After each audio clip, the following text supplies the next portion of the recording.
I'm having so much fun. Oh boy, the idiots are just clamoring. I think that's the right word for it. Oh, it's like 21st century Dante's Inferno with the trolls. They're just going nuts. Yeah, I haven't said, but so what? I'm under no obligation to be anybody's ideal man or woman. I'm neither. I'm one of them third sexes, and I got the proof. You call me whatever the fuck you want. I'm a hermaphrodite, and they carved on me when I was little. I don't care if you believe it or not. That's me. I'm a hermaphrodite that turned into a dysfunctional male, and I've managed to survive it anyway.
Oh, I'm sorry. I forgot I was streaming.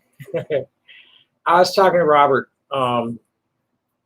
Hussein is his name. He uses Robert here about our plans. And here's where it's at. I have a long-term lease on this apartment. So we have a two-son base. He owns a house in a gated community full of fucking rednecks, retired right-wingers that hate him. And so he doesn't like being there when he doesn't have to. He'd rather go down toward the border and be with his parents' grave and lakes and stuff down that way. And we both need to get out to Cactus, the Oregon Pipe Cactus Monument, and pray where they tore up the graves to make that fucking wall.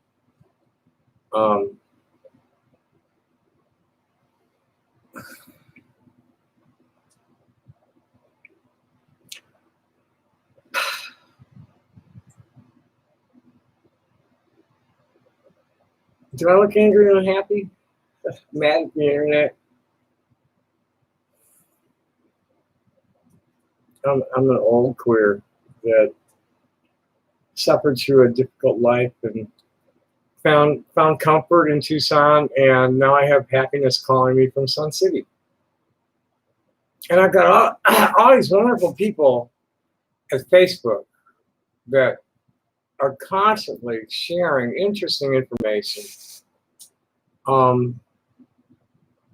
with each other, and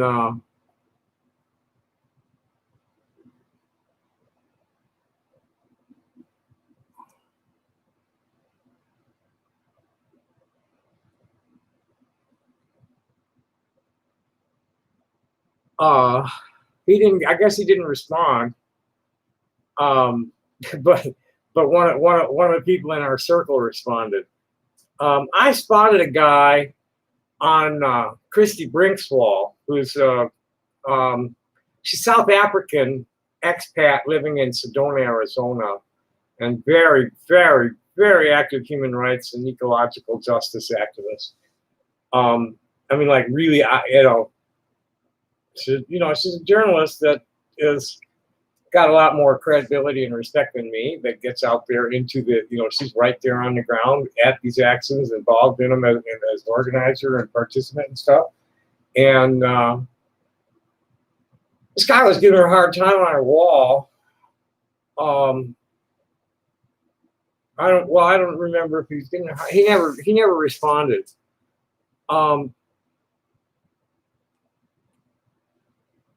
I guess he's pro-Palestinian.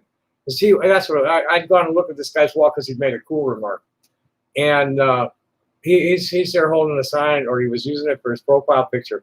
Am I really a self-hating Jew if I criticize the Israeli government's unethical and inhumane policies? And then Hamza al-Alami, who I think is like up in Utah or something like that, or Idaho, Palestinian, noticed that, and that's why I'm back here now.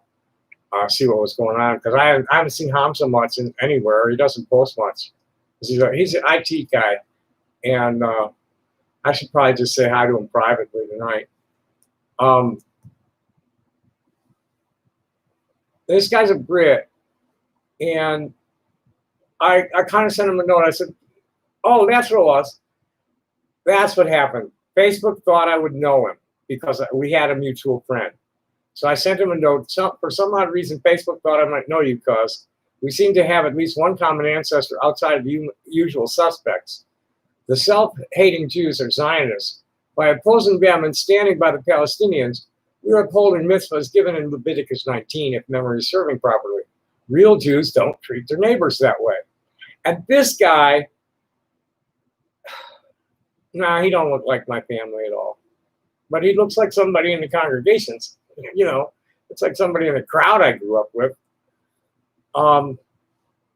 We're American Jews. So like here we are living by the moral principles that we're taught as Jews and the civic code that we're taught as constitutional Americans. And you can't look at what's going on in Palestine and accept it as an American or a Jew without some real serious indoctrination. Enough ranting on that. I'm not in the mood to rant. That's the other great thing about it is like I get to shut up finally. All I got to do is like let's sit there and just be gracious, and his woman just be gracious and let him run his mouth because he's rude. Like, ooh. All I got to do is like make my wise cracks here and there, or maybe take a solo for a minute and let him do all the talking. That's what I've been praying for. More than anything else is to be able to shut up and not have to deal with stupid people and just do my art. So let's deal with some stupid people here now. I'm not going to read this shit, but you really got to go and check out my profile at Kiwi Farms. For the last 10 days or so, and whenever it was that Noel interviewed me, it was more like, okay, look, no, it's like this. With both you and A and B, I am like serious talent, and I can't afford the time to be constantly dealing with fucking dimwits if I have no control over my profile. I can't even choose my own profile picture. I can choose my profile picture at A and B. Can't put what I want in the way of text in there. They put what they want in the way of text. And at least they aren't fucking, maligning me here. It's just Miss Tommy Jane Wasserberg, person of interest. But then I've got a whole fucking forum.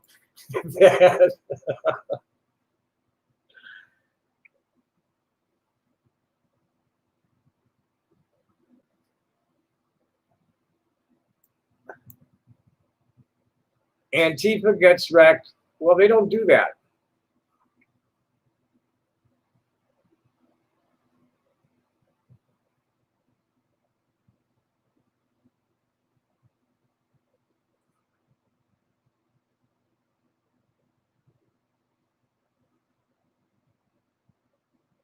Sounds like the extremists. What did they actually do?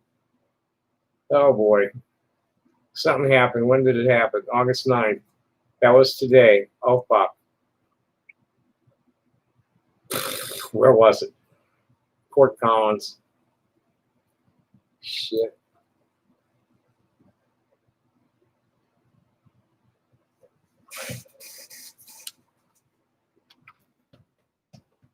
Oh fuck.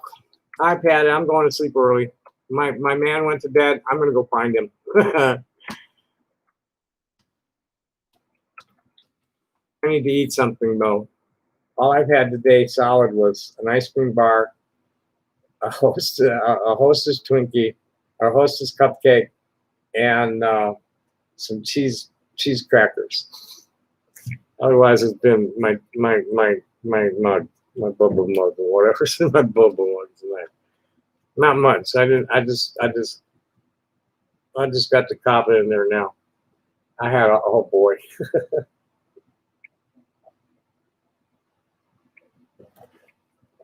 We really don't need much food. Some nutrients, especially if you're a little overweight.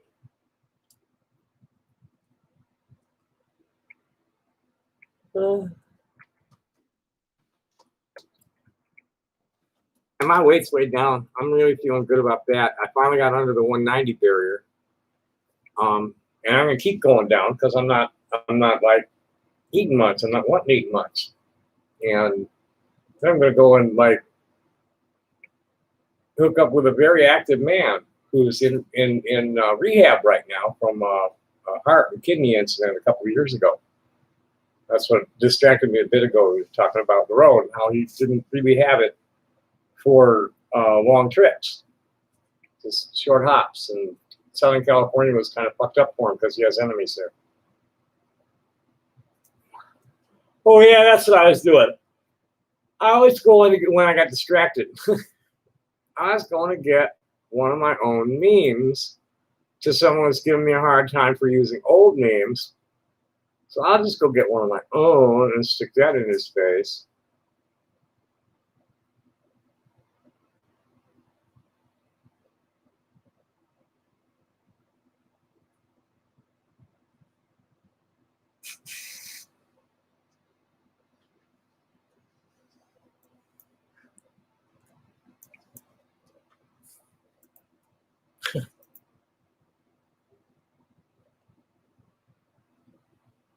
Let's go stick this in his face and see how he likes that. I live across the street from the Latin Seventh-day Adventist Church, and it's a very active congregation. A lot of shit going on around. It's a whole compound. It's not just a church. There's a community center and a whole mess of houses where people live. And there's always a lot of stuff going on around there. And one afternoon, I come around out of, I forget the name of the street. I always forget the name of the other street over there, Howell or something.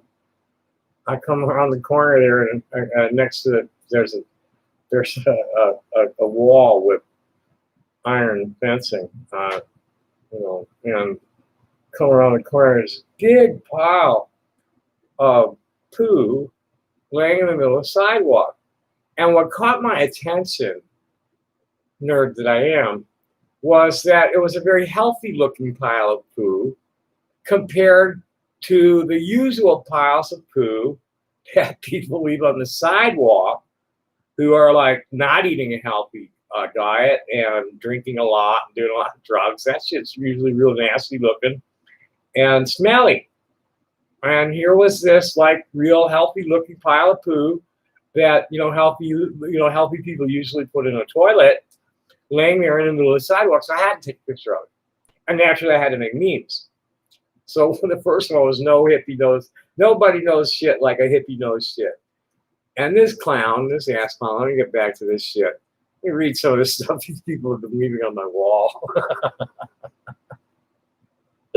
Oh, this poor kid, this poor dude. He's about 10 or 15 years younger than me. He's 50, 55, something like that. And he's a rich kid that never finished school and pretends that he did. Now, I used to talk like that when I was still in school and hadn't actually done what I planned on doing, but was, I was talking as if I already did. But uh, here's this cat's doing it at 50.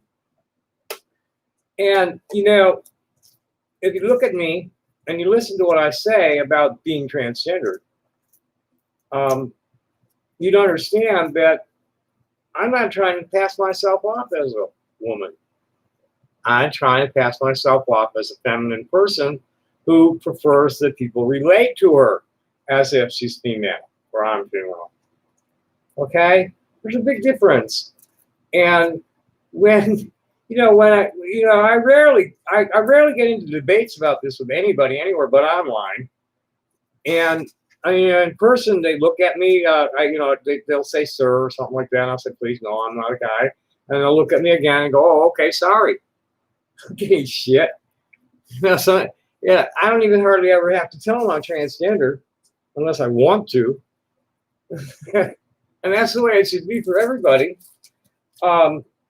Even if they're like real manly looking, unless they're, if they're acting like a woman, treat them like a woman. If they're acting like a man, treat them like a man. Just because they got a vagina don't mean that they're not a man. and if they need to be punched in the fucking nose, punch them in the fucking nose.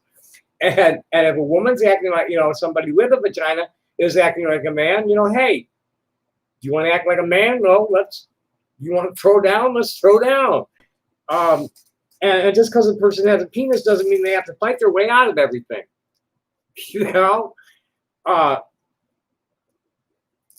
I never liked doing it, but I got real good at it. and I've managed to like blaze a trail for myself where I rarely had to prove that I was going to hurt you if you wanted to fight with me. Never really had to prove it. Especially for the 25 years I traveled with dogs, they were way more convincing than me. And my life has been real pleasant for the most part because we're peacemakers, me and my friends. We're out there partying. We're playing music with each other. We're telling each other funny stories. We're sharing food. We're sharing weed. We're sharing mushrooms. What the fuck is wrong with you people? The hippies have had this shit right straight along. Industrial fascism is unsustainable. Plain and fucking simple. We need to live close to the land. Live simply so that others may simply live. Let's stop with the everybody's got this fucking Bigfoot carbon footprint. It's like, hey, stop burning all that shit. Stop using all that energy. You see how much, all I got, is it on? No, I should turn it off because it's just spewing warm air. I shouldn't even leave that fucker on. Just chill already. Everybody, it's such a competition. Here, listen, this is a competition they're having with me. We're cool and you're an asshole. And we're not gonna say why we're cool, why you're an asshole, or show you anything that proves that we're cool. Okay, then don't. I don't waste my time with you doing that. So I've been here for the last 10 days. I made a proposal to Noel, and he's thinking it over, and he never got back to me. So let's start at the bottom here. This has been going on. There's yesterday. Let's see how long this has been going on. There's Friday. This is just one page since Friday. Let's see. Thursday. What's today's? Today's Monday. We're coming out. It's Sunday. Okay. So let's just go back a week. Let me just show you what these people have been saying to me for the last week. August 1st. Okay, that's more than a week. Let's start with Aviva's biotech breakdown. And Aviva seemed real cool. And then made a comment, and I looked at some other things they said, and they followed me, and I followed them back. And they came on my wall and said, thanks for the follow. I said, that was a follow back, Aviva. What are you into? Biotech is what I should be doing, but Republicans got in the way. which underestimated Nutria, who has had lovely conversations with me on the side in the past, and Aviva liked. So D. Price has to come. No, moron, biotech is not your calling. Now, if you did a hobo garbage cooking show or a class on the proper way to finger fucking a dog or molesting and grooming a child, sure, that is right up your alley. Well, how do you know that? Oh, because you admitted to it. Well, not really in those words, no. I never admitted to finger fucking a dog, molesting or grooming a child. And I've never been a hobo either. Hobos get real upset when you call hippies hobos. Okay? That's the way it is. And as for, cooking, all you do is keep a clean kitchen and put together simple recipes. I feed crowds tasty food. I could give a fuck less what your privileged fucking insane ass does. So anyway, here's someone. You're slowly, here's Snom. That was from August 1st. You're slowly winning everyone over. And then Dee's got to come in. Ha ha ha, winning who over? I doubt anyone will ever want to go with a dog fucking pedophile. Well, that's why you have no friends, Dee. And the ones you do have are just equally, here's eco-libertarian using a picture of Dee. It's probably one of Dee's sock puppets. Please get raped and die nigger.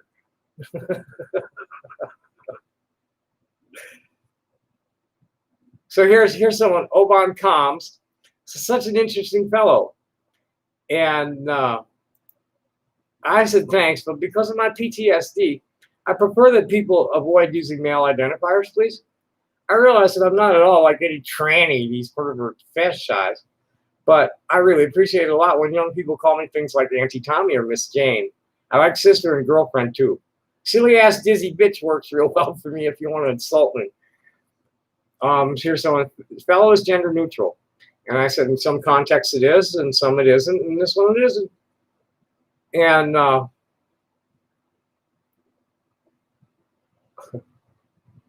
here's Dee with her fractured English. I'll be nice. I'll call her. I don't care. You want to act like a swinging dick and thump your chest at me and insult me with fractured English? Sure. I'm not sure if interesting is a child molester that finger fucks dogs. Well, funny thing is, I never even thought about finger fucking that dog. Never, not once did I think about finger fucking that dog. And my finger sure never went in her. She got the palm. The males would get the leg to hump on. And this was something that was not unique to me. Okay? The girl dogs get the palm to hump on. The males get the leg, or we used to throw one a bolster so that we didn't have to give them our leg. The dogs need to get off, and they need help doing it if they're just masturbating. That's just the way it is. I'm sorry. You think that's fucking too weird for you? That's because you have your head stuck up your ass. It's not because it's so weird. I mean, it's not common, okay? And it's usually like feral people that do that. Okay, and feral people that are breeding dogs may masturbate their dogs. It's not that uncommon. You won't see it in suburban cats.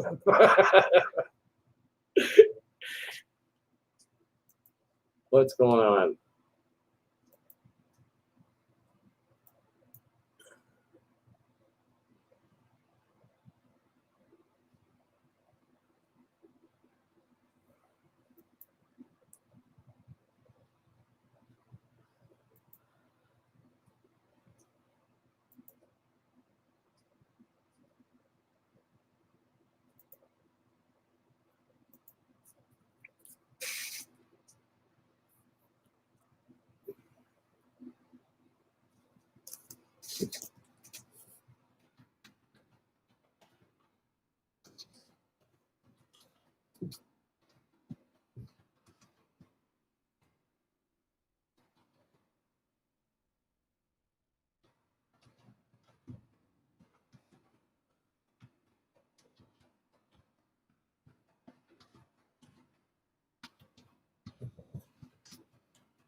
we're trying to decide. I really made a cup of tea that was like especially strong with a lot of vinegar and a lot of sriracha sauce.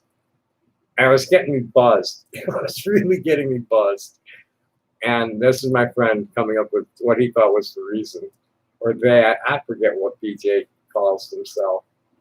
So that's important, that we need to start like really working on our language usage.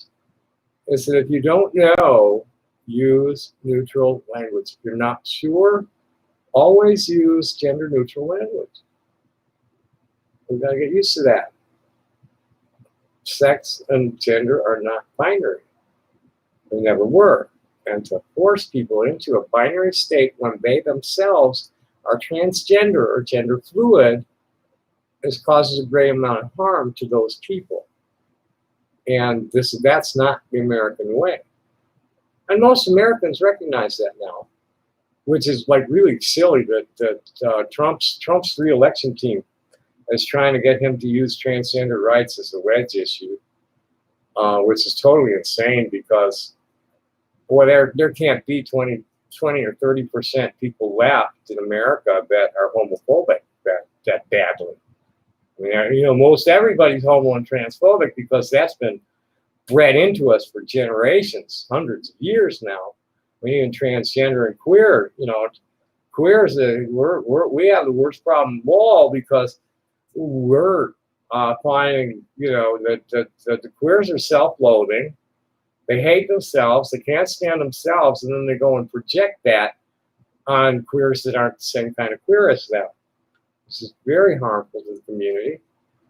And all this internalized homophobia and transphobia getting projected outward as a worse threat to us than the threat from the religious fanatics who think that we're like demon spawn. Because most people, sex is not a spectator sport, and it's something that everybody wishes they'd stop talking about it all the time. I hardly ever, with my friends or in social circumstances, it hardly ever comes up. It's not anybody's fucking business. You know, we're born with genitals that produce either a male or female gamete, and some of us are born with genitals that are not obviously male or female. And that's the way it is. Now, that's just sex. There's a biological basis for gender identity. Okay? And then once you mix sex and gender identity, you've got a near infinite number of, you know, it's the number of varieties you can come up with from there is only limited to the number of people involved in their imagination. But there are some basic, you know, you have male and female sex, and you have man and woman gender identity. From there, gender roles, they may be male and female in sex, but they might, you know, they may be male or female in sex, but they might have a gender variant in there. So now they got a different gender role. That's where the numbers get. But before that, you've got a limited number, but it's not two. It's more than two. The ancient Hebrew literature uses 6. Someday I'll read one of those when I'm in the mood. I'm not. I'm feeling kind of cottonmouth right now.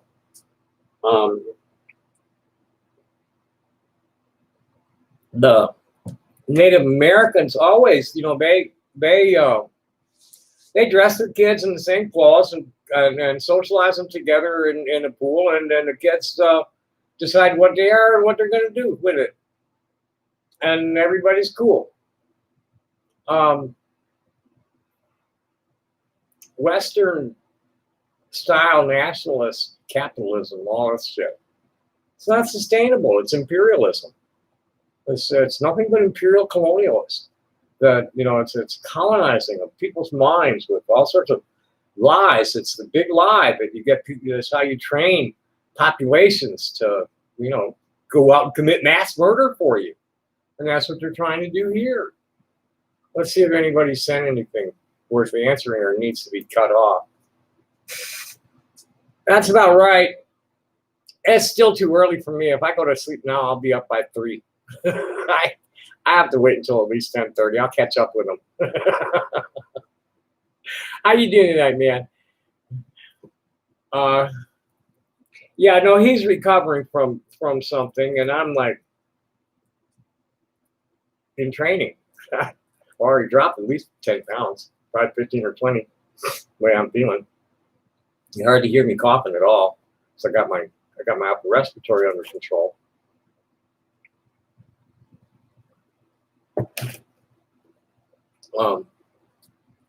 You can hear me coughing a little bit because I'm about to light a joint. No. Okay, so let's see what. I don't even want to waste my time with that idiot. See here, this person is here. Some fool Monday came on my channel and said some really stupid shit. I mean, awful stupid shit. And Nutria showed up. She asked me what I want to know. Hi, Nutria. Brief synopsis will be plenty. It's not like I want to do anything about it. I was just curious. And she said, or they said, that's one but Bonnie Nelson plus Penny girlfriend living as the trans-only alpaca farm. See, Kevin Jives thread for detail. I haven't done that. Before she was known as Ricky Berwick. Maybe she still posts under that name, although she prefers to be known as Jasmine these days. Would you like to come on a stream and tell me about this trans subculture? This just gave me this real sickening feeling about how I was always on the fringe. And the older I get, the more ordinary my weirdness becomes. When I was young, a transgender person was born with the wrong sex for their gender, and they wanted to get their sex changed to fit their ideal gender role, or to live the dream, which was invariably as a success in the opposite sex and just being able to live authentically and be accepted as an ordinary member of the community. Now understand that I grew up in Lakeview, Illinois, in Cook County. And it was not illegal to be queer in Lakeview Township in Cook County on the north side of Chicago in the late 1950s and early 1960s. So because it was not illegal to be queer, the gay bars weren't all homophobic, and they didn't always get raided, and queer people could walk around the street expressing themselves as however they wanted to. And we had all the different varieties, except for all this really weird shit showing up now. You know, all the classic varieties, the leather guys and the bull dykes and the transsexuals and the drag queens, everything. We had it all. And they were open about it, and it was cool, and they were our neighbors. I never came out to any of them. I had a couple of, when I got out of college, I was busking on Broadway and got friendly with a couple of the prettier white trans sex workers that were hanging out there. They're about my age. And we'd take breaks together and have a hot dog and some drink in one of the hot dog stands. Or go sit down in one of the nicer, in one of the cafe, one of the restaurant kind of places at Belmont. But I never came out to them. Even years later, one of them died from AIDS, and the other one worked for a retail store that I was doing business with. So I saw her a lot until she finally met this guy, and he took her out to the suburbs and fixed her up in a nice house with a new vagina. So I said to her, a lot has changed, and most of my current queer friends are pretty ordinary in presentation. And it's like, okay, I had to be a man all my life, so now I'm going to be a woman, or vice versa. As you know, the way most of the people, all adults over 40, coming out and doing it are approaching it. It's like, okay, I don't like being a guy anymore. I've always felt this way in my heart, and now I'm going to do it. And the success rate is, it's just totally changed my life, and the lives of all my friends. What's the point of being mean and smack talking people all the time? Most people grow out of that shit by the time they graduate high school.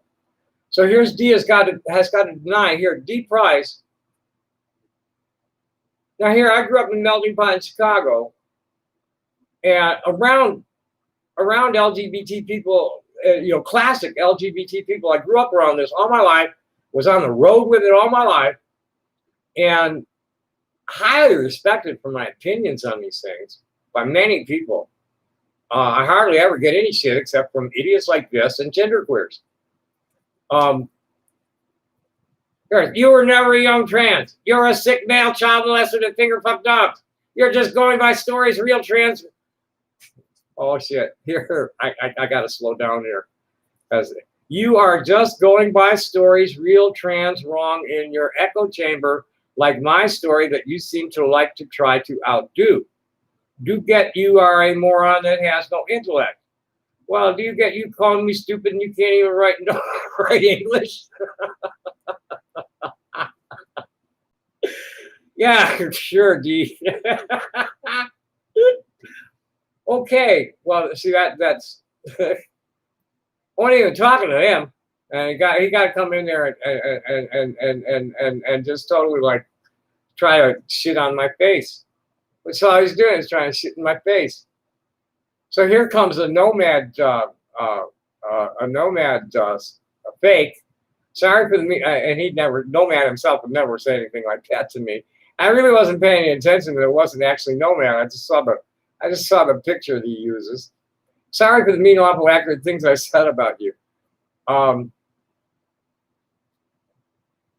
don't even want to. I don't even want to. I don't want to give this fucking idiot the fucking airtime. I'm not going to respond to you either, Dust Lord. Fuck off. Oh, well, now he's thunk provoking. I said something thunk provoking.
They all want everybody's a fucking critic.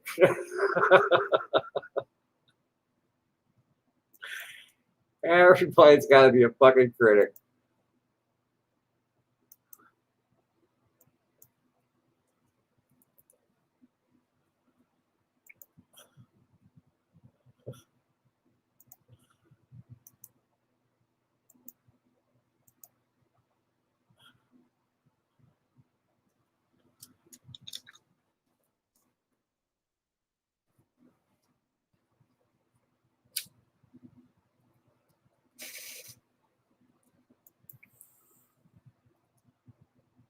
Let's see what else I got that's worth throwing at him.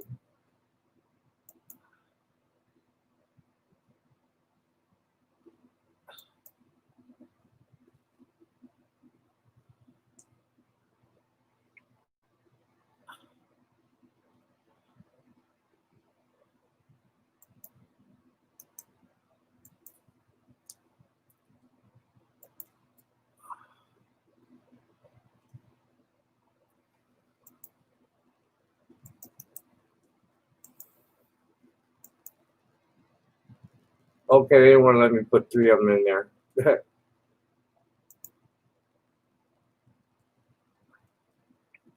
Why don't want to let me put more than 2 in there? I don't want to let me put 2. Are they gonna let me put another one? Oh, they don't want me to do it that fast. I'm faster than their bots can keep up with. They're always slowing me down everywhere.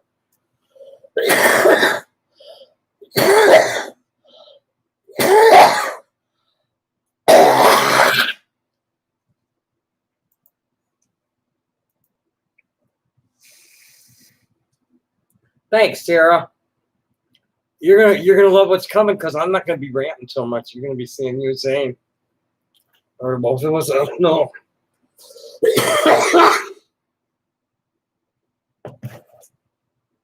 But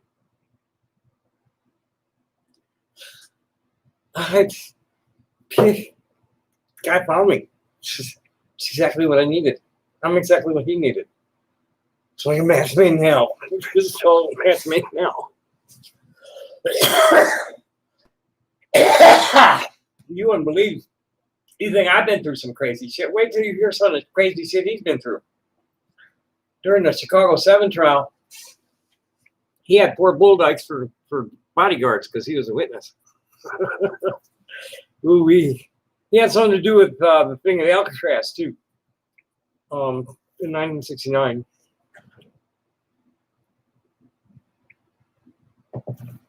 I'm really excited. I paid a lot of dues. He's paid a lot of dues.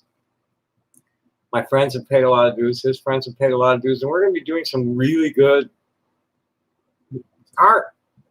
we're the Renaissance people. Where it's like we're Aesop, I call us. We're artists and educators. Save our planet. So, if you're still denying that humanity is in trouble, please get out of the way. What else to say? I have so many friends struggling every day all over the internet and in real life too with people, poor Bobby Schiff is in retail. She's a retail clerk now. And this is after, she got a master's degree and she's stuck retail clerking because there isn't the right kind of jobs for her anywhere. And the older she gets, the harder it is to find them.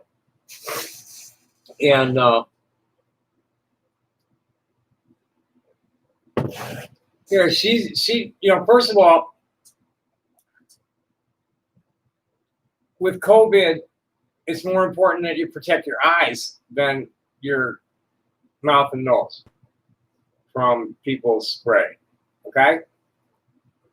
The masks are doing nothing but keeping you from the aerosol and your infected spray or your possibly infected spray from going out. That's all the masks are doing. They're not protecting you from anything coming at you. But if you're healthy, the COVID has a very difficult time getting in through your mouth and nose because your immune system is going to kill it before it gets anchored. That's not so true in the eye. It's able to get into the nervous system through the eye very easily. And we need to be wearing eye protection around people. And her work doesn't allow it. Like she's been begging for it. She's got glasses and they get steamed up and she needs to have a visor and they won't let her have it. Just crazy.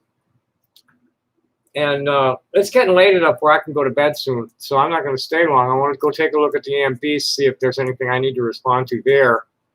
There's nothing I need to respond to at Kiwi Farms at this point because Josh decided, okay, fuck her, or fuck him, or however he looks at me, and didn't respond.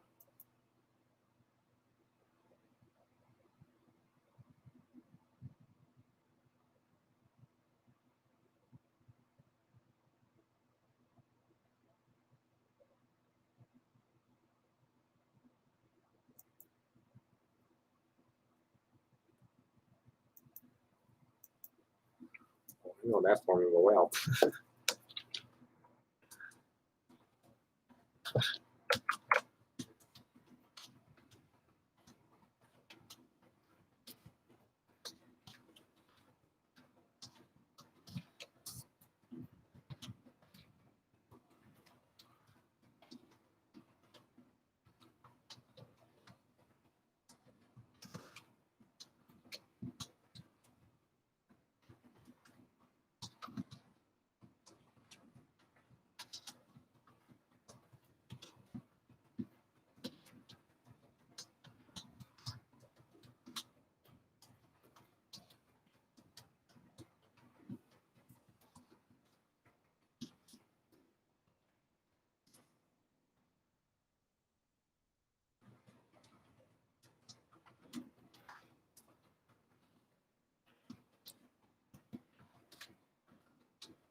Yeah, Lurker,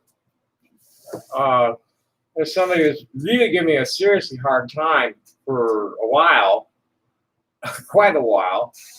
Lightened right up when the orders came down to lighten up. And we've had a very good conversation since a couple of days now. Started Thursday.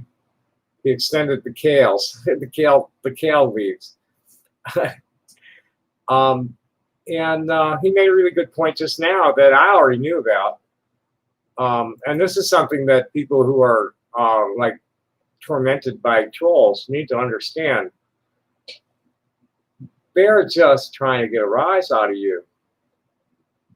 And no matter how much feel like you need to like talk them back, say something back to them, any response that you give the troll is a win for them. Even if you think you cut him to smithereens, it's a win for them for you to even respond. Now here's what he said to me. Well, this is where it was going. Well, here's where it came. Let me read today's exchange. Let's start. We're having trouble with the wording of this contract they're offering me. And I asked him this morning, do you understand my position? Can you offer a suggestion on how to express it so that I'm protected from just signing over permission to maintain the status quo? I do understand. Nobody likes being mocked, trolled, or targeted. I don't think you're going to overcome that with a contract. And he's right. I think that's going to require a change in behavior on your behalf in time.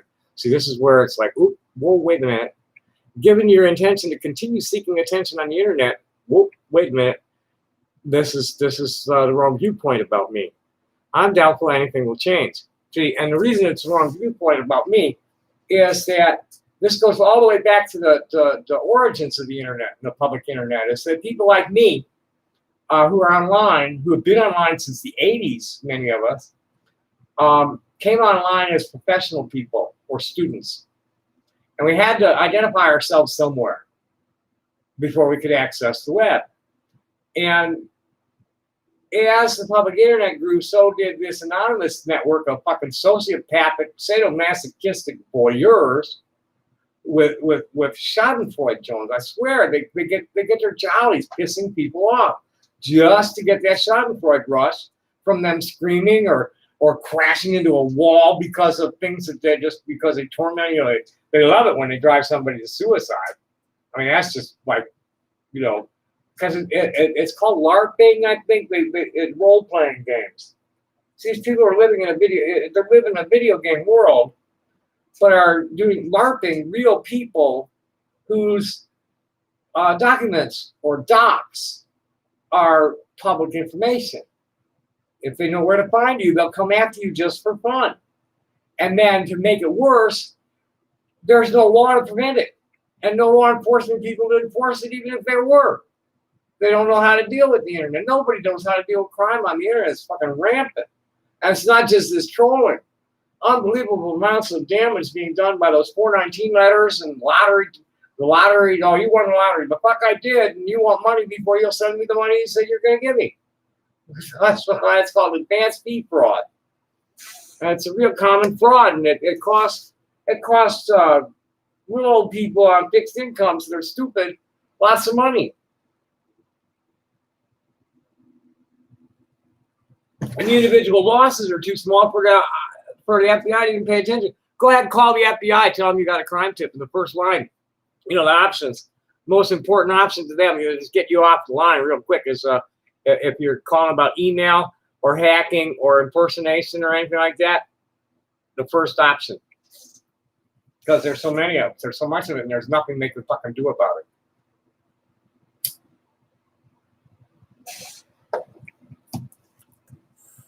See what this dirt wants.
So really what it comes down to on the internet or anywhere in life,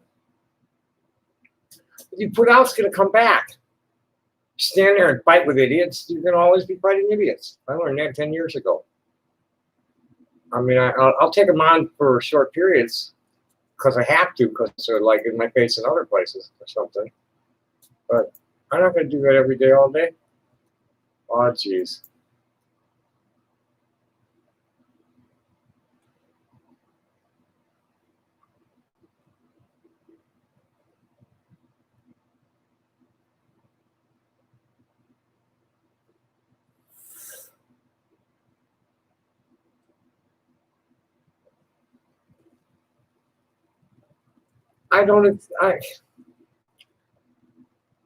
What sick fucks? You know,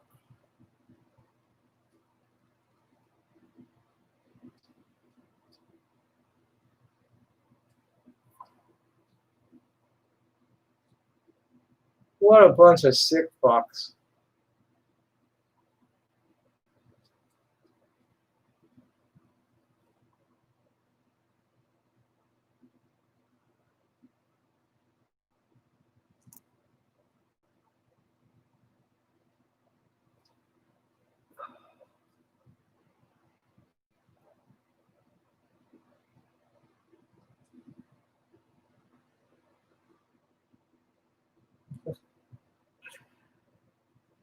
Gary Dean Perdue, also known as Herb 13, is the one individual in the whole fucking worldwide internet of stupid who has hated me longer and more tenaciously than any other human on the planet.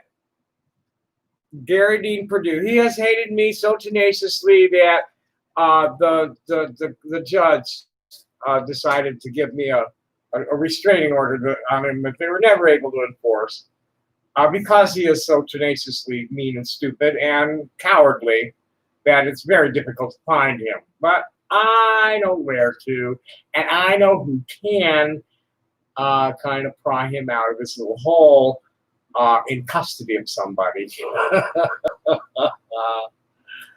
Because I know Native people that are influential in their communities. Nobody at San Carlos, but certainly plenty of Tejanos. And Tejanos are much more likely, I mean, the San Carlos Apache police are much more likely to listen to Tejanos and Gary, who's running around saying shit like this. In response to Lulu, who was asking if Hussein played an instrument, Gary's response, I can hardly wait to see what Hussein has to say about this one. Hussein is one of those who likes to play Hide the Pickle in the Hershey Highway. That's because he's married to a woman for a long time and has 2 kids. Tom will soon be walking as if he just finished a 1,000 ride, I think he meant a 1,000-mile ride, on Unbroken Mustang. If I say again, if his dreams come to fruition. Well, if my dreams came to fruition the morning I woke up to the proposal.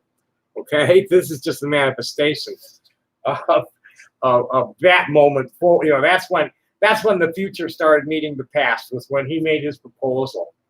And you're gonna owe me $100 on Wednesday night. Okay. And here he's gonna love this. Hussein comes from the land of fat, ugly fat women and very nervous sheep. And to that I need to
okay.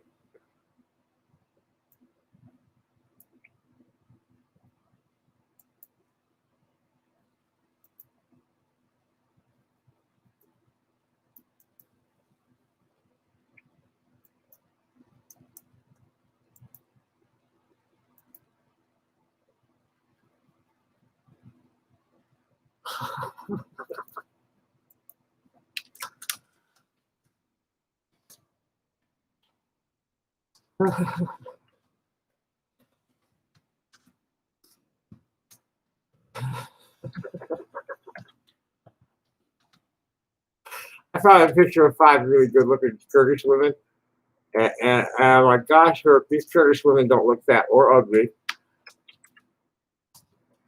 And I don't see nary a sheep anywhere. And I'm gonna go get some from Libya, because that's where he thinks Hussein is from. And there's something to do with Libya, because Hussein has a male Libyan wedding dress that he's gonna wear. And he's got some Palestinian ones that his mother made. So I'm not sure where. I only have little sketchy bits and pieces, but I'm hoping I'm going to fit into one of the ones his mother made, a Palestinian one. That's my one cool memory of Palestine with my family, was in the Shuk in Jerusalem. When they finally found their way there. That's a different story, though. I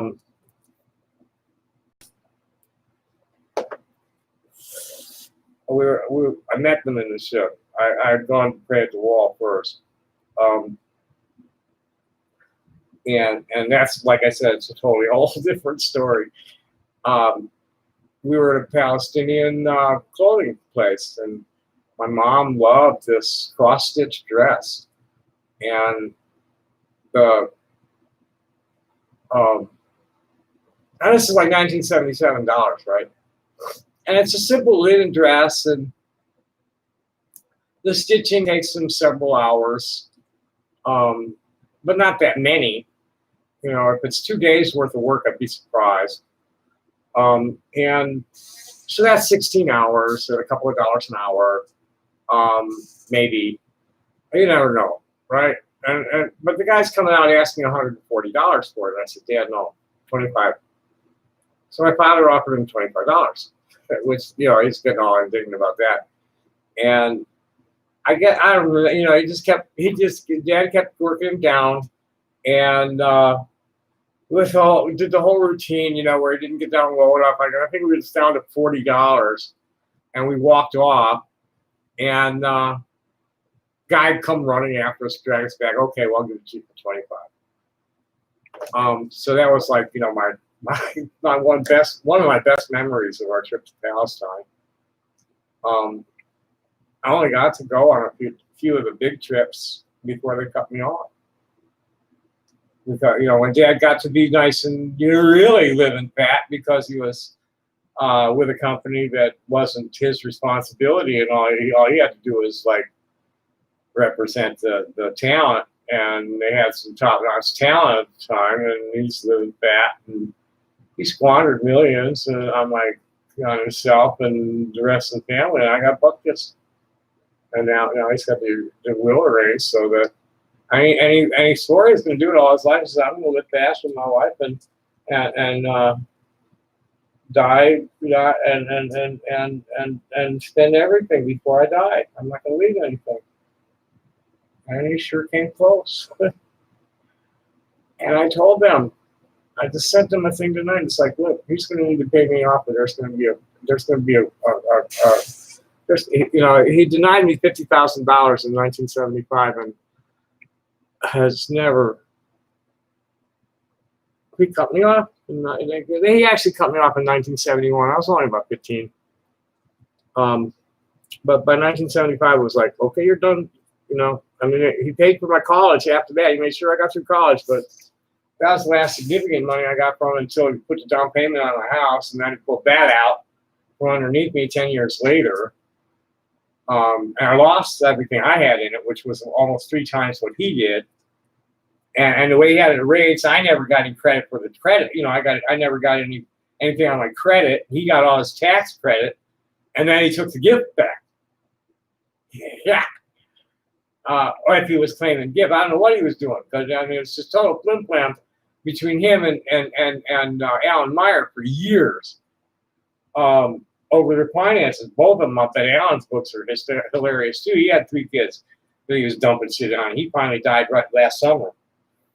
And for years I've been trying to like repair a bridge that was blown up. That was fucked up beyond all repair. In 1971, it was damaged irreparably, and he's made his decision that he's spoken his last to me, and I've forgiven him, and he's forgiven me. He thinks. I guess. I don't know where his head's at, because he's got a big golf ball sized tumor full of bad chemicals in his head that he's been building for years. I really don't know. But he's spoken his last to me.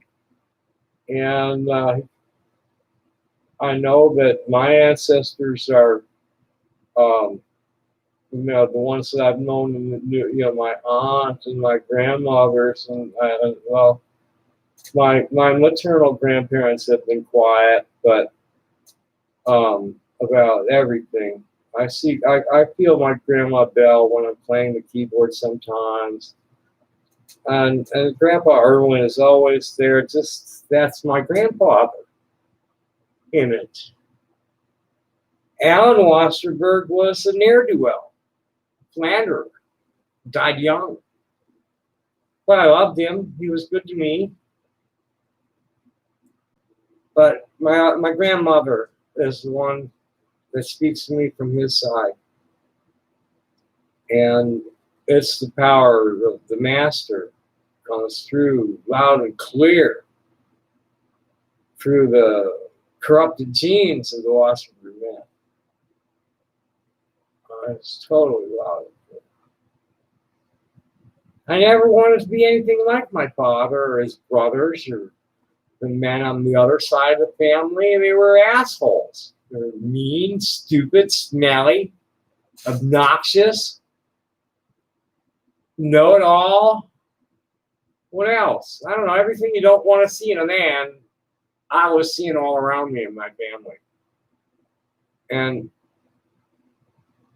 I never wanted any part of it. I didn't even know I wasn't going to be a guy until they told me, "Oh, no, sorry, you have a penis."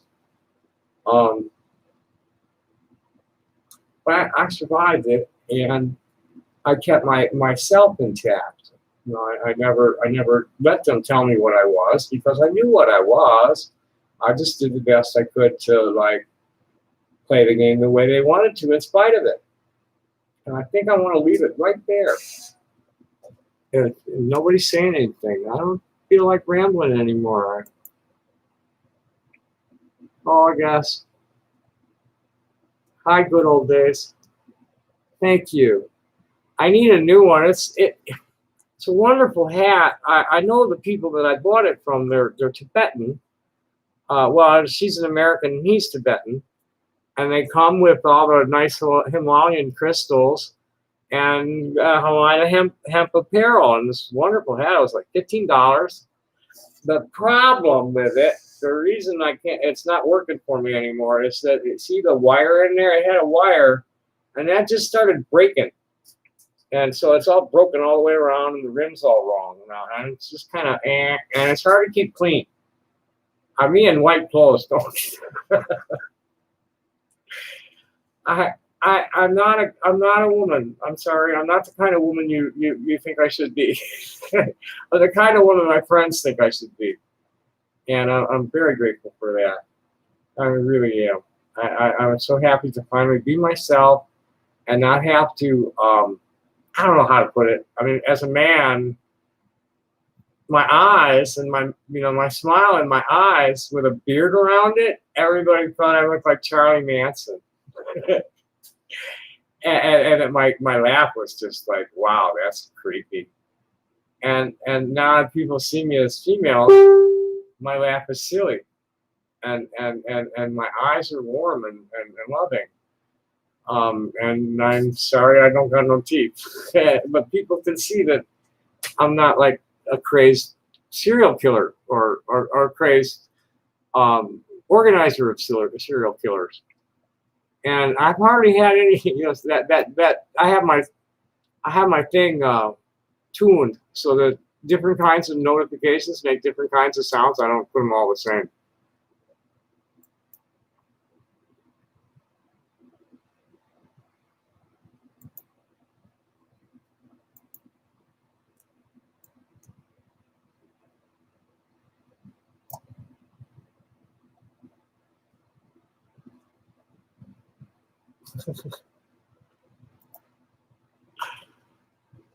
Oh, wait. This is like as crazy as it gets. I should read this story out loud before I go to bed. This is just nuts. It's a Rolling Stone story that appeared. And when is it from? This is just too much.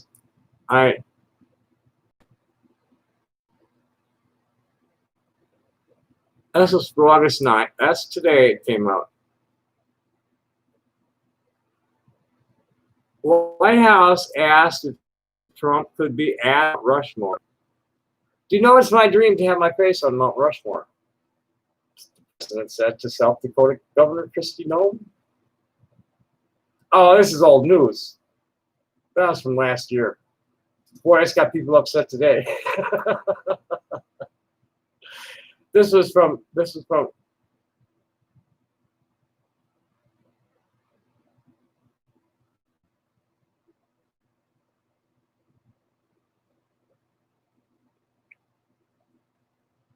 Yeah, this is from last year. And he said in all seriousness, and Noam busted out laughing, but he wasn't laughing.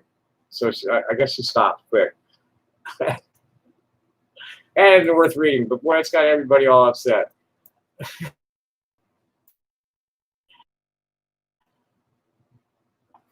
Yeah, I've been up long enough. I can do it. Well, hey, yeah, exactly. And I never really was very accepted. And Hussein the same way, even more so, because he's even more brilliant than me. And they just pick our brains and use us for what we're good for until they accomplish what they want to accomplish, and then discard us. He's so worried that I'll turn out like other people in his life, that it was working well, and here I am feeling the same way. And so I'm really feeling, I feel my feet are so firmly planted in the ground right now that I feel like I'm wearing metal boots and like ankle high metal boots inside my skin. I'm feeling it. I flushed my everything out, and there was some excess. I'm talking about Hussein Gulick, who proposed marriage to me. Go look him up. Gulic. Okay. I'm going to be getting a car by Wednesday and driving out to some city, and we're going to consummate this thing, or not. I don't want to be overconfident and then just have to really eat a lot of crow. I mean, it's a man proposed marriage to me, and I'm accepting it, and we'll see what happens from there. It really looks good because I'm everything he needed, and he's everything I need. He's got his own property. He needs me for technical advice. He's not that good with the digital stuff. He needs a lot of it came out of the blue. He's an activist. He's just like me for the last 20 years. He's been cruising the internet looking for people to talk to. And he's found a lot of them. Oh, thank you so much. We are. It's amazing, and we're going on the road. This isn't even my idea. We're going to go on the road as Boomer Cougar Antifa. It's like, apparently there was, they're blaming Antifa for stuff that it isn't even Antifa. Somebody's selling black clothes, and they, no, it ain't Antifa. Antifa is short for anti-fascist. And I've been anti-fascist since the day they shot my president, 57 years ago. Okay, that's Antifa. The modern Antifa is committed, and just like we always were, we're just never advertising ourselves. This is what it's always been with the freedom fighting in America. We've been fighting a secret civil war since 1963, as far as I'm concerned. And I have many, Civil War stories to tell.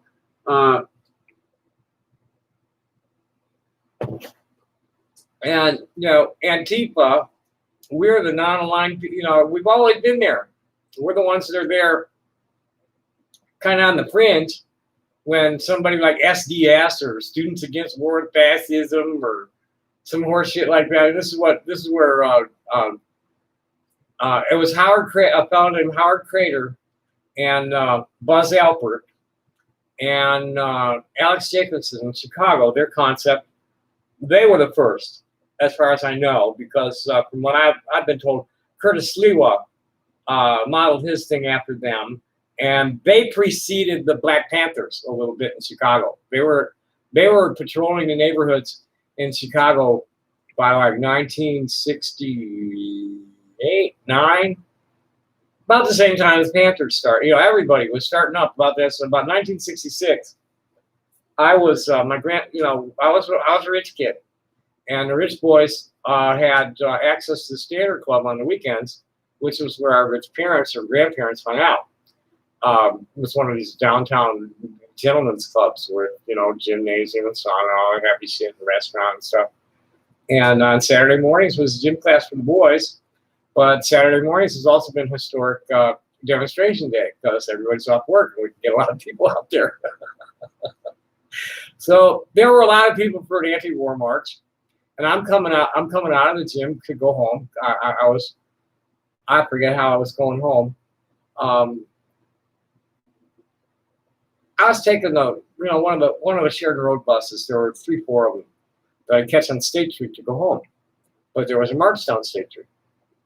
Or did I catch it? Oh yeah, down by Congress. You got to get them at State Street because the shared road buses would come down. They'd come up Michigan Avenue and come down State Street, come up Congress, and then come down State Street, and then go down different streets back to Michigan Avenue. That's how the shared road buses work. And over down on the south end of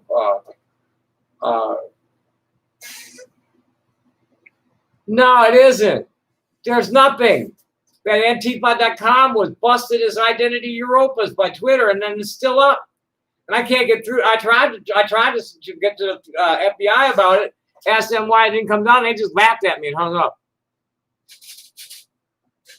It's Identity Europa doing it. The Antifa.com has been busted. Twitter busted them. And the FBI left it up, and now I guess Twitter put it back up. That's Antifa. Those people in black, those people are duped. That's CIA. That's CIA running an operation, trying to, they're trying to stir up a race war, and the real BLM and the real Antifa are standing tall and nonviolent, and not picking up the gauntlet and joining them. That's what's happening. It's like, fuck you. We're not playing this game. And the law enforcement agencies all over the country are standing with us, because it's like, hey, look, that's 8 minutes and 54 seconds. We watched that man lean on that guy's neck until he was dead. No righteous law enforcement officer, no righteous armed civil servant would tolerate anything like that on his watch. So that's separating the good from the bad real quick in the police and military.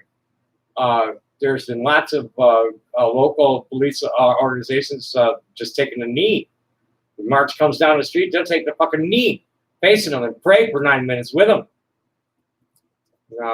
America ain't dying from this, that's for sure. America's getting stronger from this, from what I'm watching, everywhere. And people like Hussein and myself, who've been doing it all these years, we're just like, we're ready for this, I've been in training for, I dropped 15 pounds. Check it out, baby.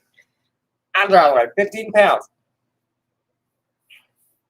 I wonder where the belly went when she filled her gut with nutrients.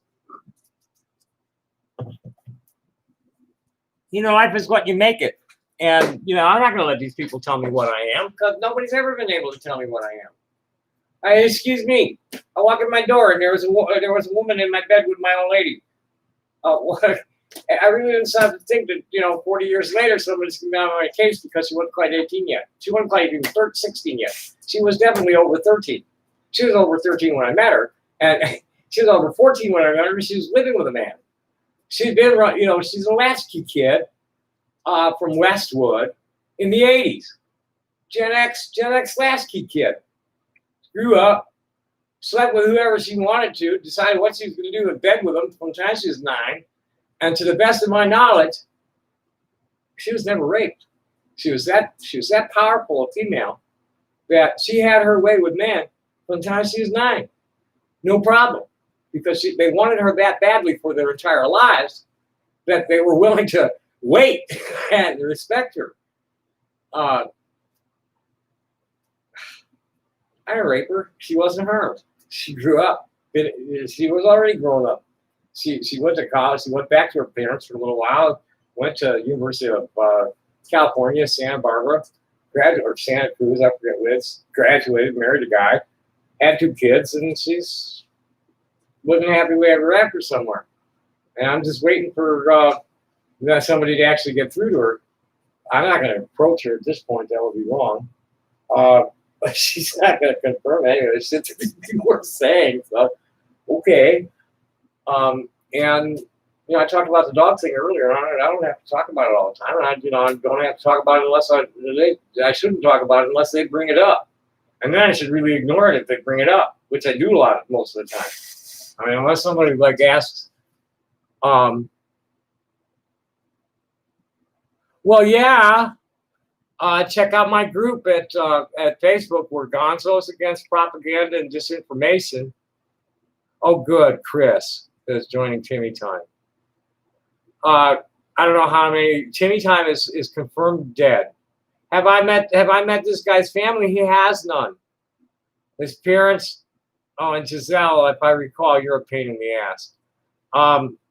He has none. His parents are gone, and his wife is estranged, and he's got a son and a daughter that, no comment.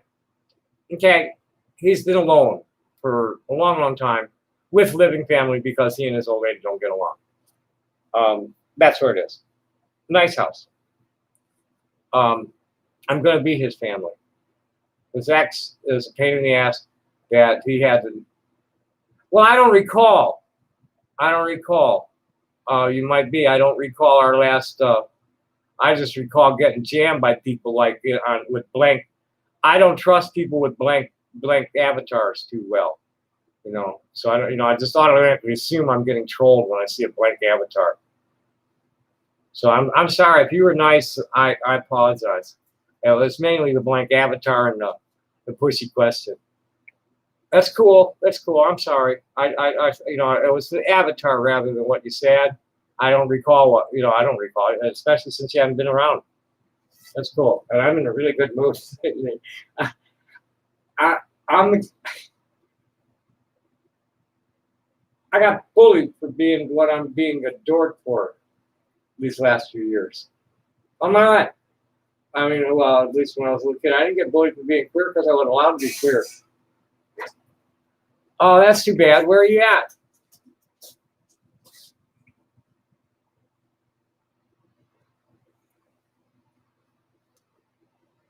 Yeah, the thing about, you know, we're the gonzos against propaganda, disinformation. Antifa is what you said it is. It's individual. It's what it always has been. It's individuals talking to each other, grassroots communication, phone trees, word of mouth. Hey, this is going on. We need to be there to make sure that thus and such doesn't do thus and such. I was with the JDL. I was there. You know, we used to go out there. Yeah, we used to go out there and meet them in the park just for a rumble. You know, the FBI used to use us for controlled riots on Michigan Avenue when Youth Against War and Fascism was wanting to protest against the Israel Bonds dinner. They'd have us staged on the other side of Michigan Avenue and wait until the guys come around the corner, and then just let us swarm across the street and beat them up for a few minutes and then break it up. Why I whacked with a 2x4. I died. I was like a supernova. You know, they say you see stars. I saw this giant supernova. It was like a blue star exploding. Got me right here with a 2x4. Bam! And the only reason he didn't hit me again was because I was still standing ready to hit him. I mean, I couldn't have. I was barely able to still stand up, but I was still in fighting position. He's like, whoa. And then I found out why. My friend George was like just totally on a rampage, wasting them all around me. He took the two cops that finally put their hand on him. He took them down. He looked at him and said, "Oh, he just assumed the position immediately. Spread his legs, spread his hands, and they were totally gentle with him.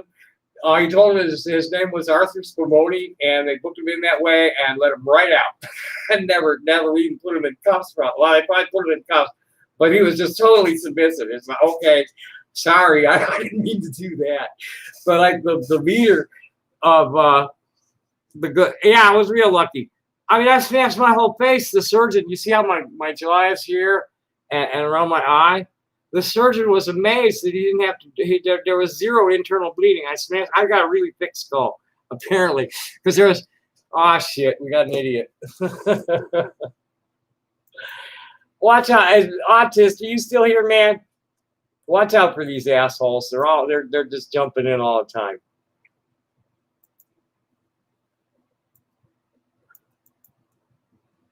Hey, you're supposed to close that. Oh, there we go. Anyway, when I get to be having too much fun, we always get an asshole making noise. What was I saying? Oh, we were talking about getting hit in the face. Oh, George. Yeah, George had that. George totally wasted. I forget exactly what he did to the guy. The leaders. There was a couple that were the leaders of Youth Against War and Fascism, and like George came straight across the street and took him out and her. I'm not sure what he did to him, but he kicked her so hard they needed to like stitch her up in the crotch. A lot. Like, I never, you know, I mean, the number, you know how that can be. You know, someone says, oh, yeah, you need 125 stitches to close up the pussy.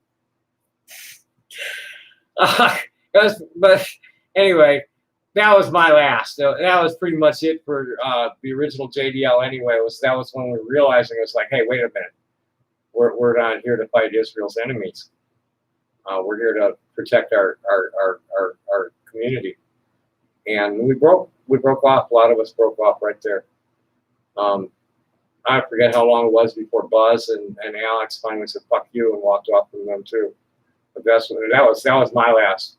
It was that day, right? It was like, okay, this is stupid. This is not why I joined the JDL.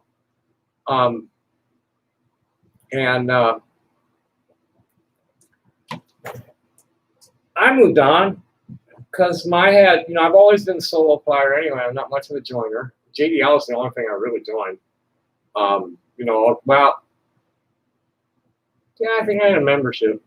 I was when I was on the road in the 90s. Our main political focus was on hemp legalization. So I was involved with those guys. Wheat stock. Steve Wessing's the only one still alive and active. He does Portland hemp stock. But Ben Mazel's wheat stock, and I don't know. Ron and Vicki Linker might still be around in Athens, Georgia. I know Donnie Workchapter is still around in Athens, Georgia. Probably some of the Ann Arbor boys. I didn't really know them very well. I never got out there for hash bash. I've never been to hash bash, but that's been going on for years and years. The hash bash was always the kickoff for the Midwest hemp season. The hemp festival season in Chicago always started in Ann Arbor on April Fool's Day for the hash bash. And I moved around the Midwest. We had it usually in Chicago on Cricket Hill, on the north side of the park, but also called Hippie Hill. That's where the hippies would permit our festivals. We had the Peace Fest in the spring and the Hash Fest in the fall, and then I forget what the fuck they did in the summer, but we'd have 3 festivals a year. The hippies would put them on at Hippie Hill. And one year we got Soldiers Field, and that was the year we made a lot of money, and somebody ran off with it.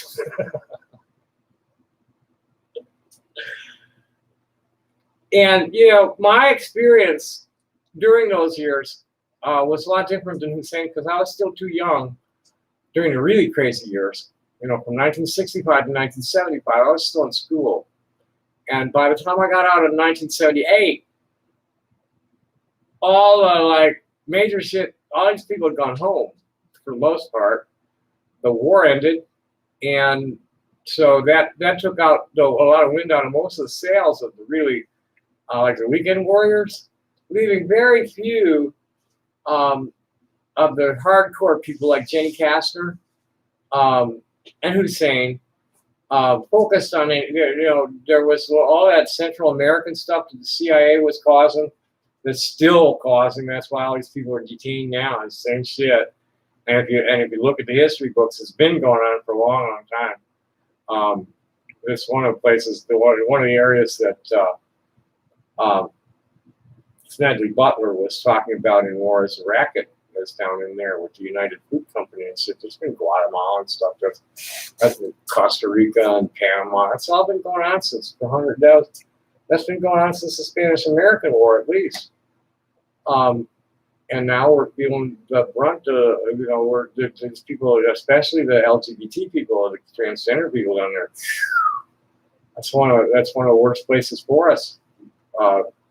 Is Honduras, Salvador, Guatemala in there. The cartels are terrorizing the transgender people real bad, murdering. Let's see. I got to talk to the crowd tonight, so I better keep up with it.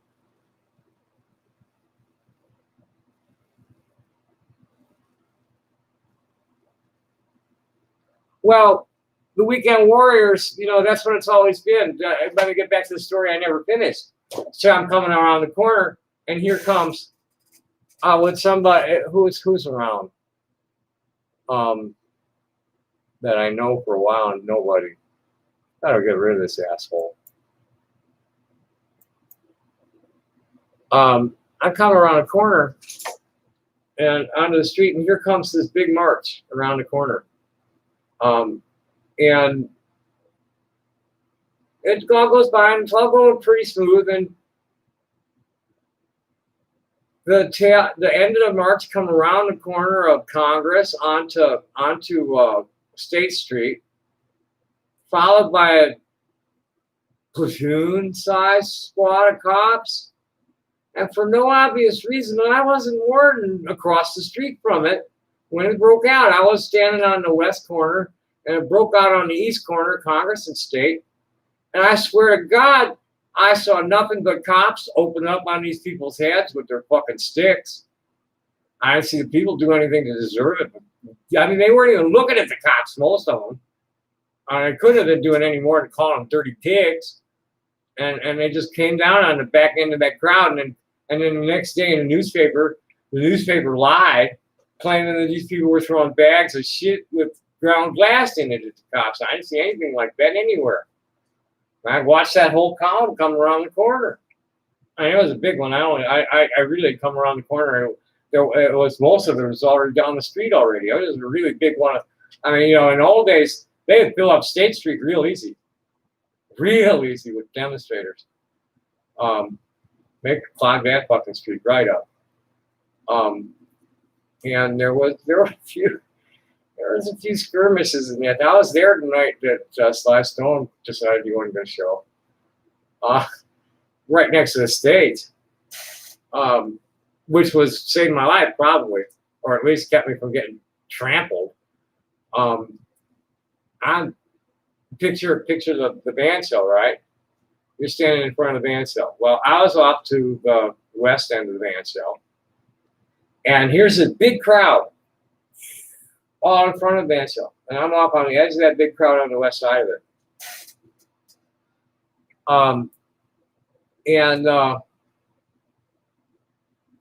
It's about 10 to 8, and everybody's getting real excited about Sly showing up. And so the crowd's amped up, and the guy comes on the stage and he announces, well, sorry, concert's canceled, everybody needs to get out of the park immediately. Wow, baby. So I immediately meant, okay, I guess we're going to throw rocks and bottles and stampede. And while they're throwing rocks and bottles and stampeding toward the east, because the cops were probably pushing at them, toward the west, because the cops were probably already pushing at them from the east, starting to walk this way. Here come the guys from the west on horseback and on foot, shooting tear gas and waving clubs, knocking people over with clubs. And I'm like, okay, well, I can't go that way. Can't go that way. I'm sure I can get across before they meet. And I look at, oh yeah. And I got out and up the street onto Michigan Avenue, onto a bus home before they even busted out of the park, thank God. It took them 6 hours. They were all over downtown, smashing windows everywhere on State Street and Michigan Avenue. And yeah, people assume it was factual without looking deeper. Actually, people are constantly believing something they see in the Onion, or the sack, one of them crazy group papers. Constantly. I mean, they're good because every once in a while they catch me, and I might even post it before I realize, I might post it just because it's funny as hell. Usually do that. I'll post a lot of these because it's so ridiculous that if you don't know it's satire, you're really a special kind of stupid.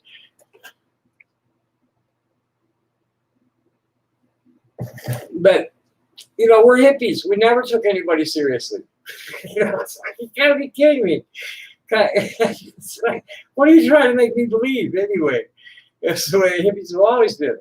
It's like, okay, cool, whatever, bye. Come on here.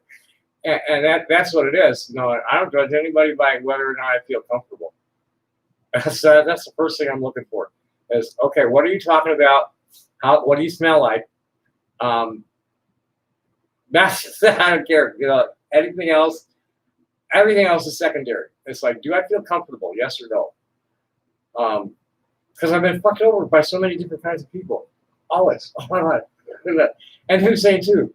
Because we're trusting. We're working for God. I work for Mr. and Mrs. God. I'm a child of the heavens. My ancestors are up there talking to me since I was a baby, or down there, I guess. There's a lot of them coming up from the inside soon. There's a lot of folks on the up escalator out of hell right now. There's a lot of folks got to go down. Lizard lips. It's two-way street. We're going to be getting folks falling out of heaven too.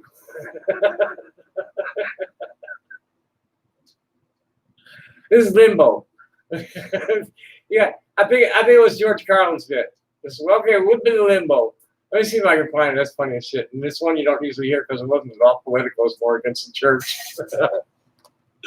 And I'm starting to lose a lot of respect for George. Because he got ugly in his, he started punching down. The older he got, the harder he punched down. And that's not good in a comic. I've been getting some shit, and I'm starting to feel like wrong about even listening to it with all the fat shaming and stupid shaming. I mean, he's right about what we've done, but, you know, you look at what's going on, a lot of people are innocent of both their obesity and their stupidity just because of the circumstances of their birth. And that's where we need to stop looking at it this way. COVID is ravaging poor communities because their health is so bad, and it's not their fault their health is so bad. It's because they're impoverished and they're unable to get proper nutrition because the only grocery store within walking distance is a fucking convenience mart. Get urgent care anywhere nearby that's any good. And emergency rooms, you'll wait forever. It's nice COVID's getting you through the emergency room quick though. You can only handle one at a time in there now, and you got to, you know, they can't let the place get crowded. They got to keep it moving. Unfortunately, I wasn't sick enough to get admitted all the way in, but I got the referrals I needed, which is what the emergency room is supposed to be doing. It's supposed to be triaging people and either referring them to the right doctor or sending them up to a room as quick as they can. Nothing else.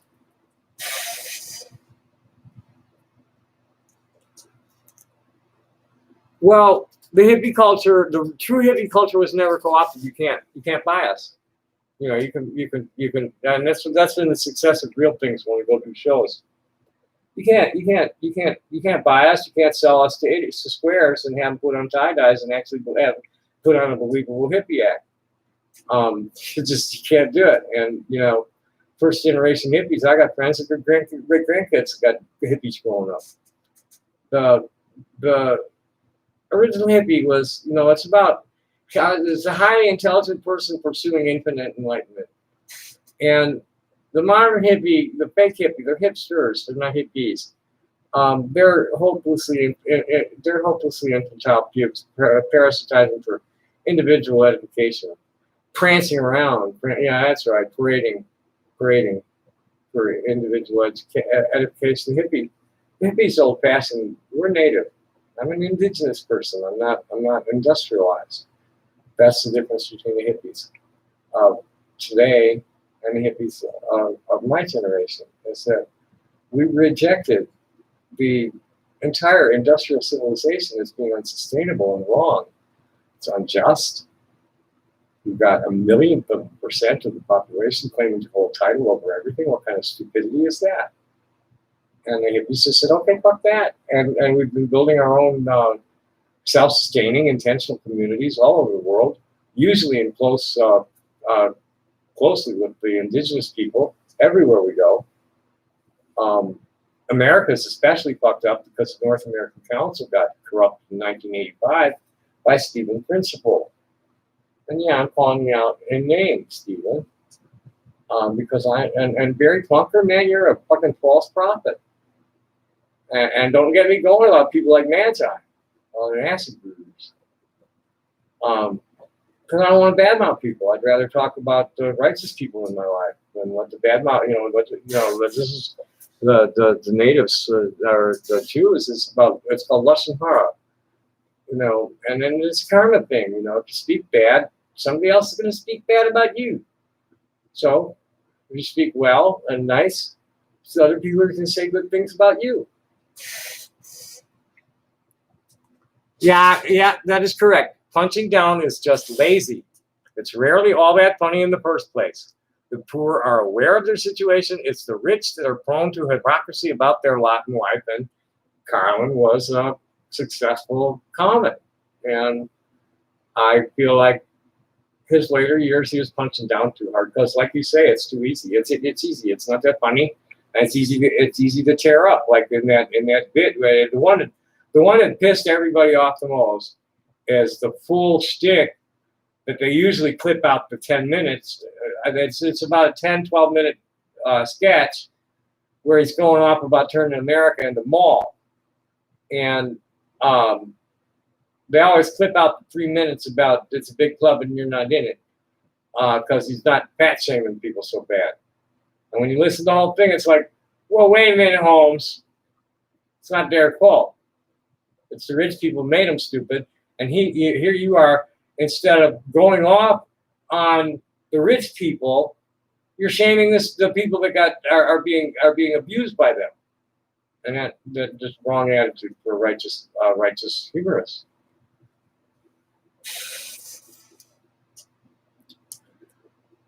But now it's starting to get late, and I still have a little work to do, and I really, really appreciate good old days here and Giselle. Yes, we do, and we're going to stream it.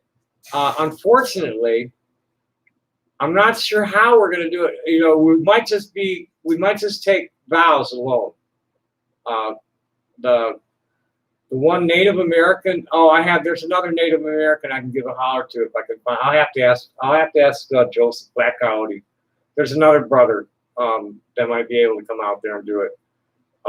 His mom was Native, and I gotta sit down with him and get it straight. I think his father was full-blood Kurd, and his mom was Native and Spanish. And she's buried. They're both buried down by the border. They lived down here. I mean, they lived. I think he grew up in Sun City, maybe even. I'm not sure what the story was, or they moved down there from Chicago. I forget, because it's like just a couple of days. I'm not even sure. There's 3-4 days at the most. It's like, okay, yeah, we're gonna do this, and I mean, it's this is what's important with friendships of any kind. First of all, don't ever get married because of sex. Don't ever marry anybody because they're good in bed. That's stupid. Marry people because you're good friends and know when to back off and give each other space. Never, you want to look for somebody who's not going to invade your privacy, but still be there when you need somebody in that privacy. Not coming. You know what I mean? Be there when you need it, and be not there when you need them to not be there. Yes. The relationship that my parents had, my mother ended up with. I don't know how it happened because she didn't really like him in high school. She liked his best friend, and he liked her best friend. And somehow I got switched around in the Army. Her best friend ended up with a real prick that walked off on her. The one that carved my shit up was the one that married my mom's best friend, and he walked out on her when the kids were growing up enough for him to be able to get away with it. He had been cheating on her all the time with his scrub nurses. And my father just totally is a malignant megalomaniac that subjugated my mother and his other 2 children, and I was thrown out because I refused to submit. And I can prove that before the law. I'll take everything away from them. And I want to. I want to make sure the kids still have their shit, but Eddie and Alan, Jerry and Edie, kids will still have their homes, but Betty and Alan, Jerry and Edie, they're going to live in the street for a while. Then take it away from all of them. Very much left. Now it's on hard property. That belongs to the family estate. My parents received dowry. My father received a dowry from my mother. My father received a huge gift from his father. That should still be in the estate for the children, because that's what they were doing. It's not there. It's gone. Oh, it's going to come out in a probate contest. And I'm hoping that they'll land before I have to put like the rest of my family through that. But after what they did to me last week, just last few weeks, I was already come up north, and they're like, no, stay away. And then my sister went on vacation. And I can feel the sneer in her voice. And I'll feel it until the day I die, I'm sure. I can feel the sneer in her voice when she said, I've got it under control. What she failed to tell me was she got it under control because my brother was there. And my parents, because of their failing health, were unable to return my calls. And my brother wasn't keeping an eye on their phone, so their mailbox filled up. And my brother was they were afraid to tell me that he was there. So here I am for 3 days wondering if my brother's all right from the hurricane, but I wasn't really worried about that because they were above the surge line and there wasn't much storage anyway. And they usually bail out for more further inland because I think the kids live further inland. And so I wasn't really worried about that, but I was starting to worry about my mom and dad because I didn't know that she was up there. They never told me. Because he's afraid to communicate with me. Because his wife is the director of marketing for one of the leaders of the evangelical Taliban, Pat Robertson. They live in Virginia Beach, walking distance from the headquarters. So my brother hasn't spoken to me in years because I just refused to communicate politely. Well, I keep it polite, but I'm cold. Sorry. I'm gonna keep it rational. I'm not gonna insult you personally, but I'm gonna tell you what it is. And your silence is the same as consent. And here's your wife's boss is telling Christians to beat their queer kids straight. You got the Christians, your wife's boss is funneling money to the Alliance Defending Freedom and to the Liberty Council. I forget what the fuck they call it. There's a handful of them. You'll find the list of them at the Southern Poverty Law Center in their hate organizations files. They're funding genocide. Yeah, it's my brother. Oh, I'm praying for you. Well, don't pray for me. Pray for yourself, man.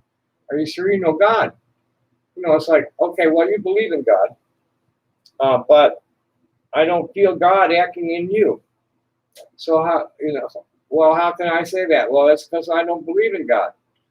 I know God, and I have this strong suspicion that the God of the Bible and Satan of the Bible are merely just highly advanced creatures that aren't necessarily Homo sapien, that are kind of, and the legends of my people say that Yehovah is the father of our race, and I'll go with that. I'm good with that. And that Satan, I think the way it works out is that Yehovah is the master of the surface, and the Satan is the master of the mineral kingdom.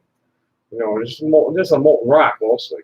There's more molten rock than surface. This is somebody tagging me for something. I still want to finish that tonight. My friend Bill Wetzel, he calls himself, look for tag, Love in the Time of Corona, and Love in the Time of Coronavirus, and World's Most Interesting Short Man. He's really cool, dude. Teaches English in China to kids, and he's the grandson of the Blackfoot elder, or Blackfeet elder, who actually designed the Washington Redskins logo that they're retiring. He was the guy that designed it. It was his grandpa. That particular sound you heard is the sound for somebody who tagged me. Okay, she tagged me because she's upset with the idea of Donald Trump's face being carved into Mount Rushmore, which is a dream he had. Looks like this is the same one. Oh no, this is somebody.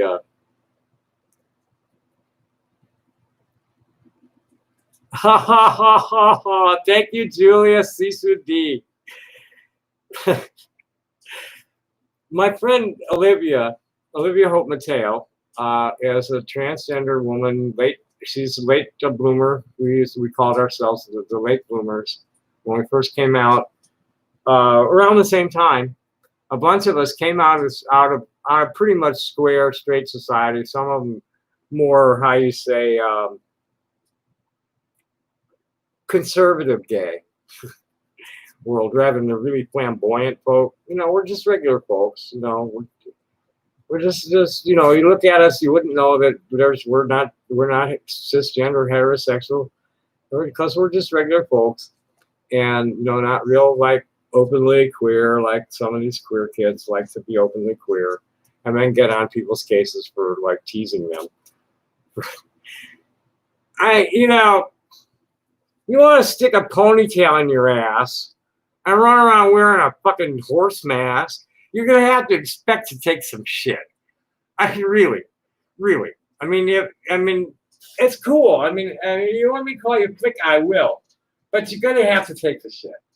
If you're like, this is especially important for like transgender women or transgender men who aren't the least bit like physically feminine or masculine.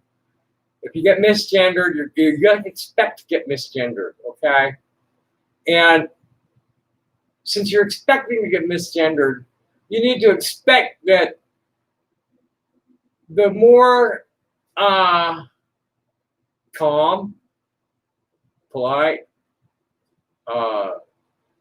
apologetic for confusing people, that one really works, making friends. It's like I tell people, look, I understand because I'm not really very masculine or feminine. I'm mean, and I prefer to be, people relate to me as a female, she or her, just because it's easier on me, because my male aspect is so difficult to maintain. I don't want to get in that way. Especially after like 6 years on estrogen, that requires a lot of testosterone. I've got it. I don't want to bring it up.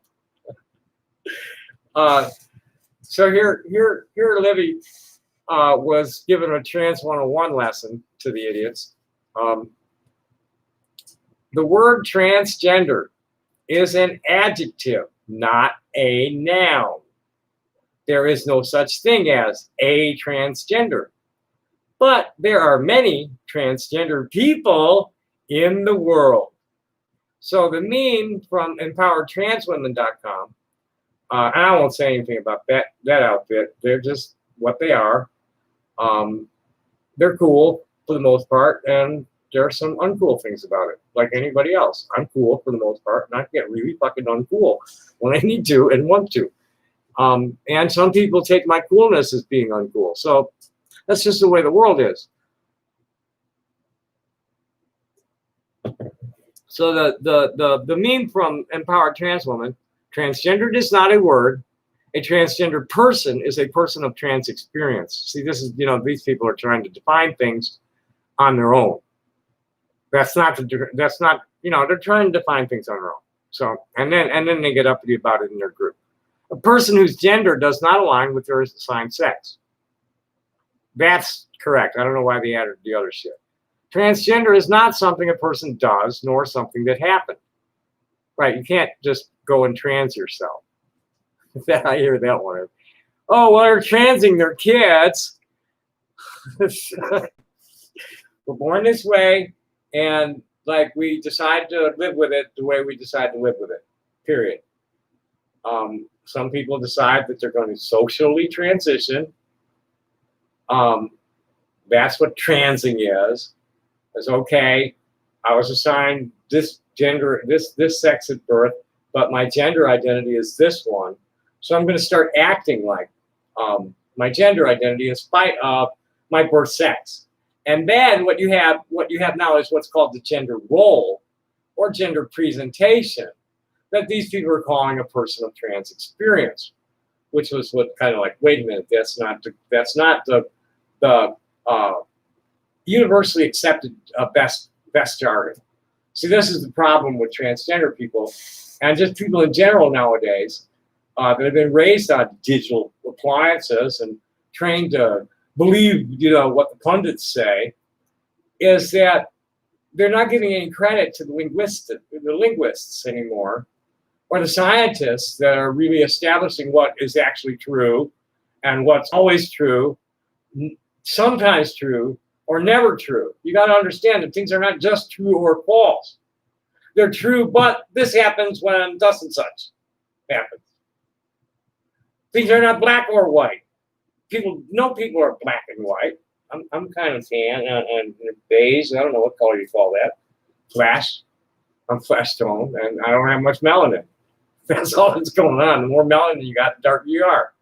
And if your liver's fucked up, then you're going to look kind of yellow. I'll be right back. I'm going to get some water.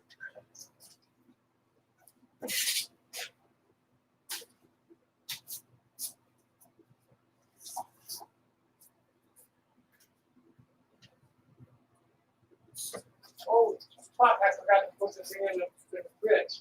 Now I've got an empty jug with no water and put still. Oh well. And my feet are feeling kind of swollen.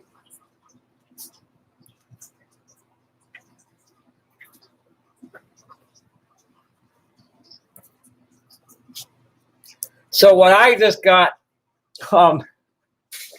I just got somebody, the person that just tagged me, the person that just tagged me, I guess that's Doogie Howe, the young Doogie Howser or something was the show. I request the highest of fives. She gave me a love response for that one. And my laugh was, lol, my new suitor's ex-spotted me on his wall and got on his case about that transgendered Wasserstein in Tucson this morning.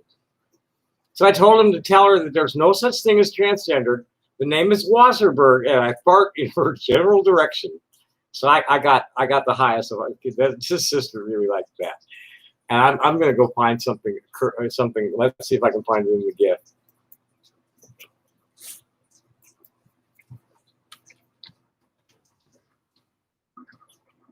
Oh, yeah. Cinderella taking a curtsy.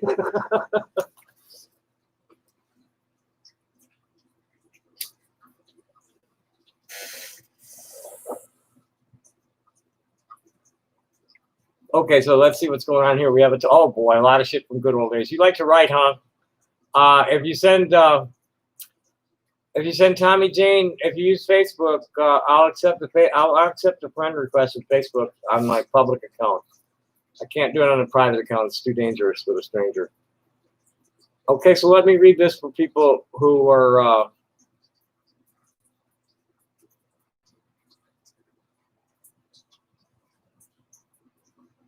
I'm going to read. The good old days is deserving of getting his stuff read on this, so that other people that can't see the chat, they're just listening and not watching the chat, can or watch later or whatever. So good old days. Opinion about friendship. So yeah, I'd say a tight friendship should be the basis of any close personal relationship.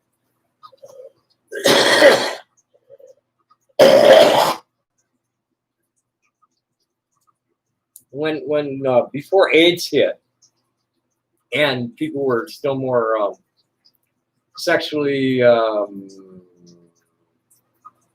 what's the right word here?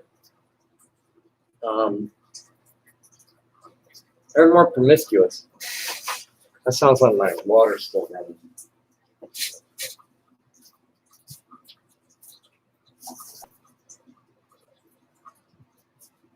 They're willing to experiment more.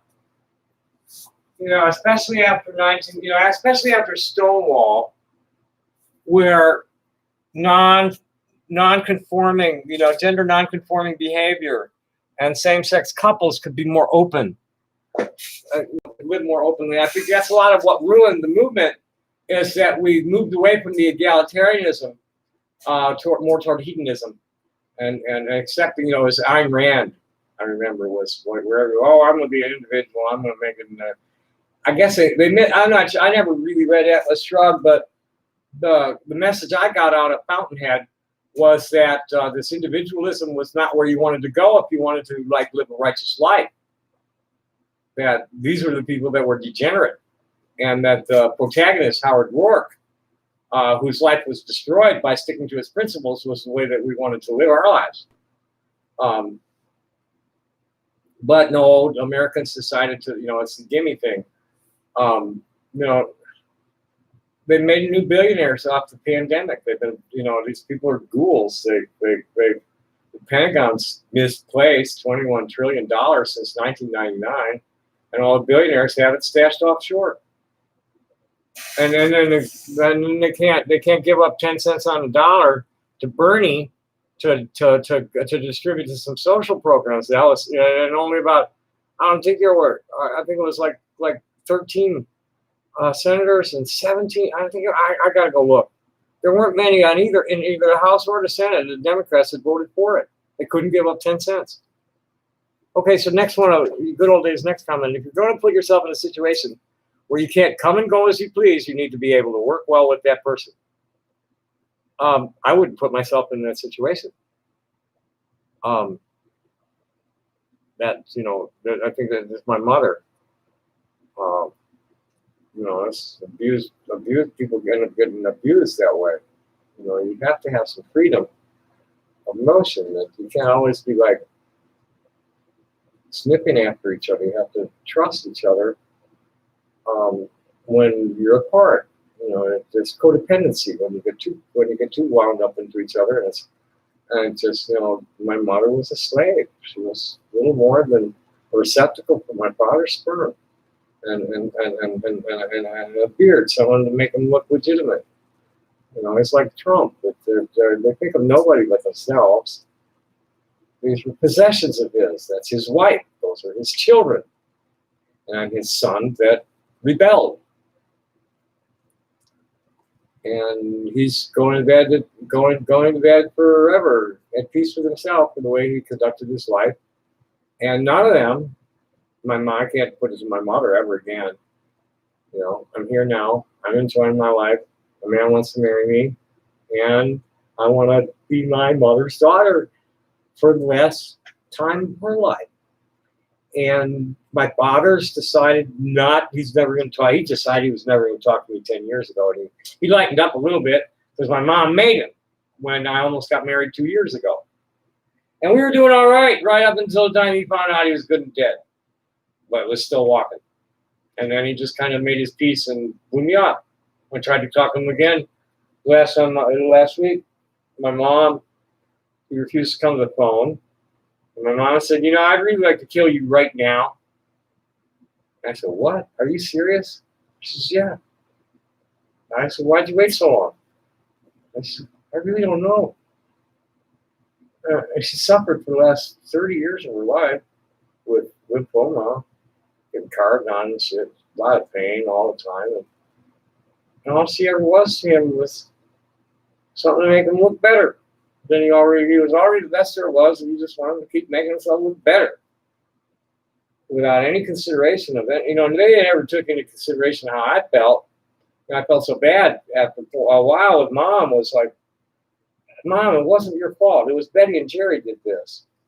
You're too old to. They literally, my brother and sister. I was ready to come north, and they refused. They told me, no, don't stay away. You'll just be in the way. How could the second son just be in the way? Well, that's because the father couldn't see that the second son was actually his older daughter, fucking gender bent, ever in his whole life. That my sister was like, oh yeah, I'm trying to. No, you don't. You're not seeing past my skin. You're not relating to me as I am past my skin. Nobody sees me as a man. Relates to me as past my skin. Because when I say, I know I look like a man because I'm always looking at myself when I'm talking. If you think I look like a man when I'm grinning, you're not seeing past my skin. If you think I'm a man when I'm giggling, you're not listening past your ear, right? I don't know. You know what I'm saying. Let's see what else.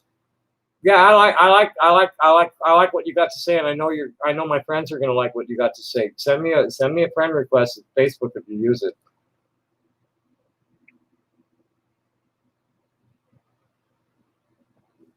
Well, it's more than that. It's a wealthy family that, and not real wealthy, just an old clan that's been around for a long time. We've been in America now for four generations. I'm the fourth generation of Americans, and there's two more behind me. Two more in front of me. So we're sixth generation. America, we got six generations in America, affluent white people that came as refugees in the 1880s. That we've succeeded very much, and I'm the rainbow sheep of the family. They threw me out in 1970. 1971, I cleaned my father's clock, and that was it between me and him forever, right there. And he had it coming. And my mother's admitted over the years that a lot of times she just held her mouth when she knew he was in the wrong because she was afraid of what he'd do to her. It's that kind of dysfunctional family. Wealthy megalomaniac and submissive children. And he wasn't that wealthy, a couple of mil. And he never let that stay on paper. He'd always spend it as fast as he got it. Throw what he could off to the kids and spend the rest. I'm personally fond of the Gnostic interpretation where there are multiple forces at play across the biblical narrative. My rabbi, Louis Binstock, Temple Shalom in Chicago, he was what you would call an omnist, and he taught us to look at it all objectively and as if it were primitive cultures interacting with advanced civilizations. He taught us to look at the stories that way. And so it takes on a whole different perspective when you see the gods as being space travelers. I think, this is what Eric von Daniken and I think what's the guy's name? I forget. It's been so long since I've read the stuff. That's what they were after, was that it seems that the gods were able to do things with high technology that the primitive people thought was magic. And Eric von Daniken was looking for archaeological evidence of it and found a lot of it. There is a lot of it. That a lot of these drawings and stuff are actually like spacesuits. Is the theory. And my inner vision of the last day is the one that's described about the sun being blocking out the ship coming so close it blocks out the sun. And I've always seen it comes block out the sun and it had its own artificial lights underneath it, and people would just come pouring out of it, flying out, playing music, singing Jubilee year, and then people come and get lifted up off the ground by the gravitational flux, come and get meeting them up there in the sky. It's always been my vision of the last day. That's the rapture. That's always what I've dreamed, and that I guess, my job. I've had no. I don't know you playing that, and we'll be singing and dancing, and we're bringing it down on us. That's what Hussein and I both seem to have been bred for. I mean, he's come at me from a totally different, that's what we're about. That's what we're plotting right now. We're going out on the road to just start singing and dancing for world peace and justice.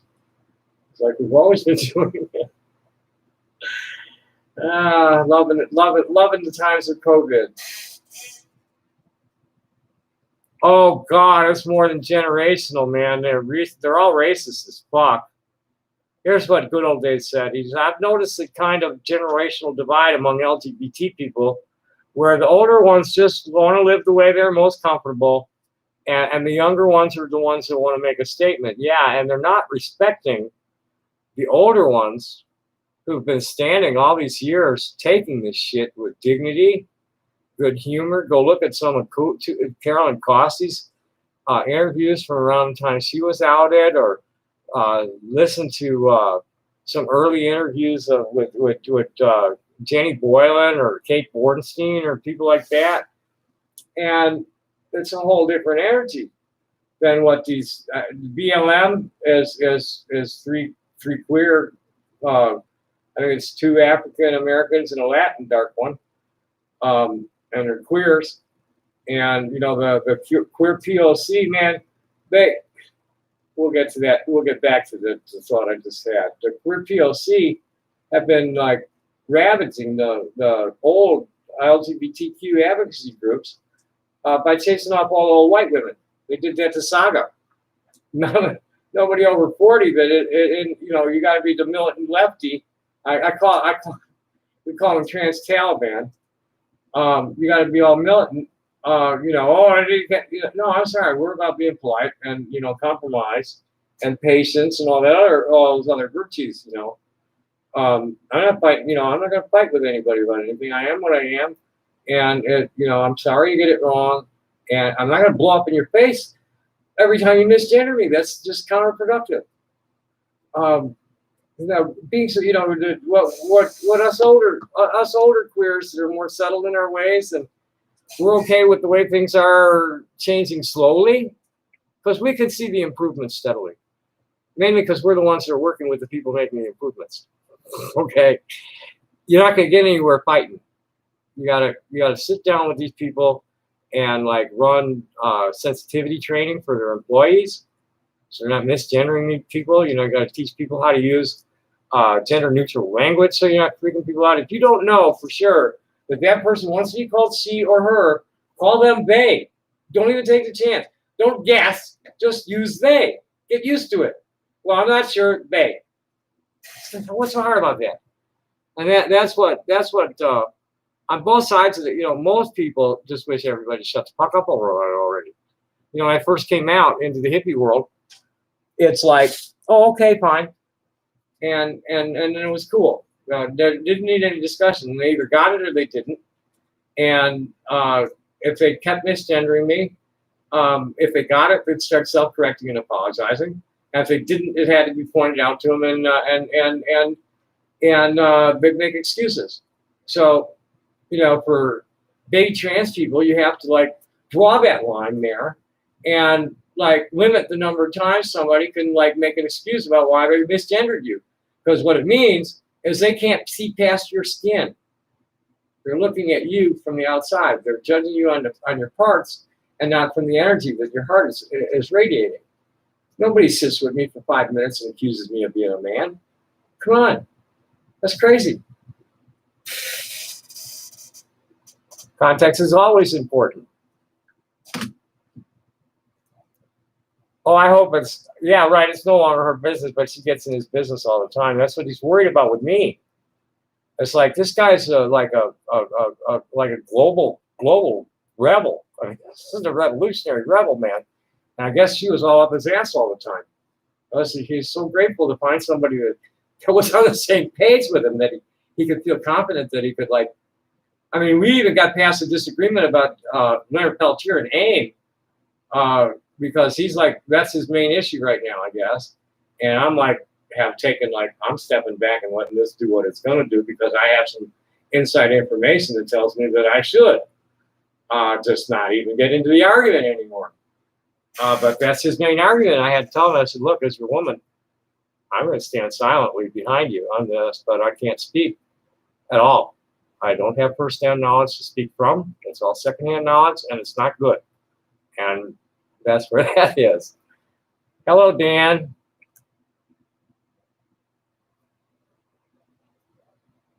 I'm sorry to hear that, man.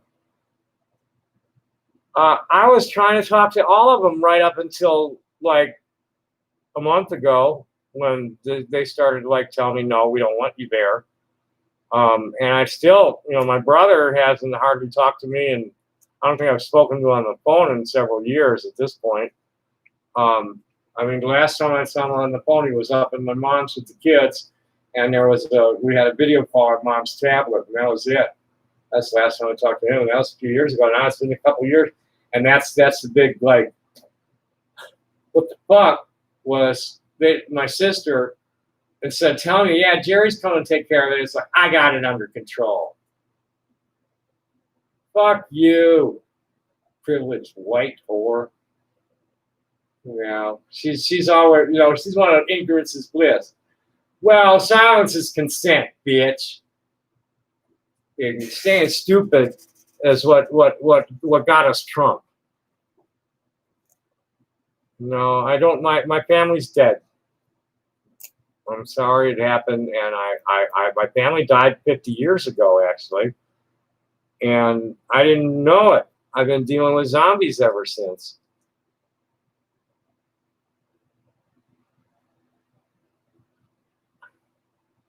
I have friends I've been in touch with for not many from more than 1989, but I still have a lot of friends that are friends from 1989. There's very few left from before then. They're either dead or disappeared. That's what hurts. My mother's a fine woman, and that was the one advantage of being married to him, was that she had so much free time, that she was very active in social justice movements back then, and charitable organizations and shit. They won't let me. I tried to go up there. They won't let me. My brother and sister are blocking it. I have to let them go. At this point, I'm not even trying to call her. I shared the conversation with my dear friends, but I can't do it publicly. I'll never call her again. And she'll call me in a few days when she's feeling up to it. And if she can, she's going to be the one to inform me when he finally does die.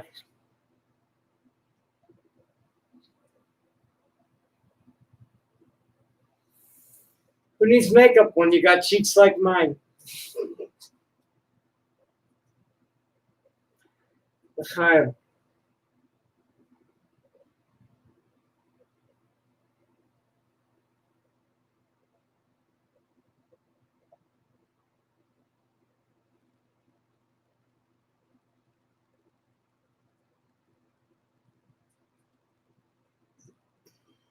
People don't drink enough water.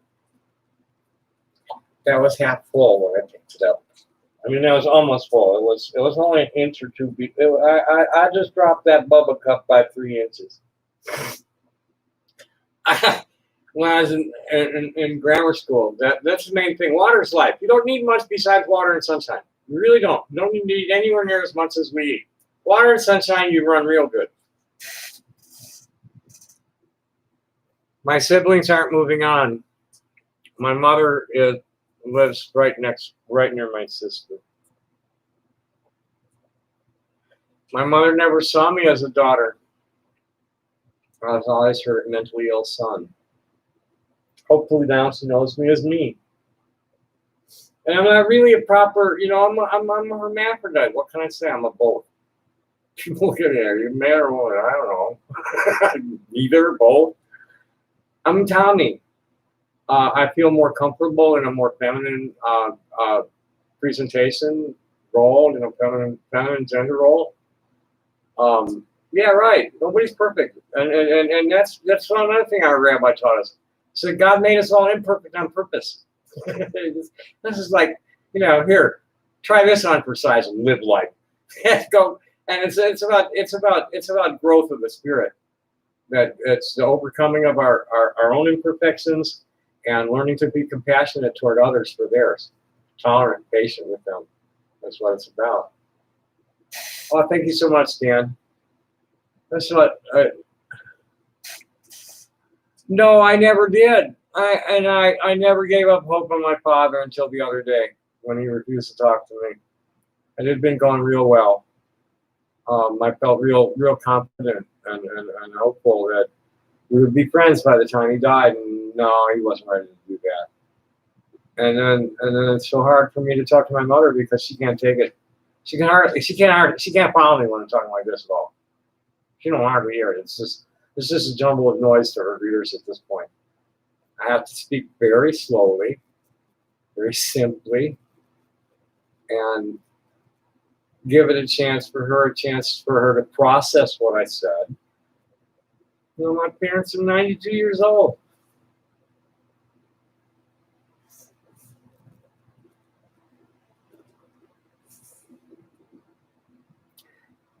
And having nice people here tonight's really making me want to cry a lot more.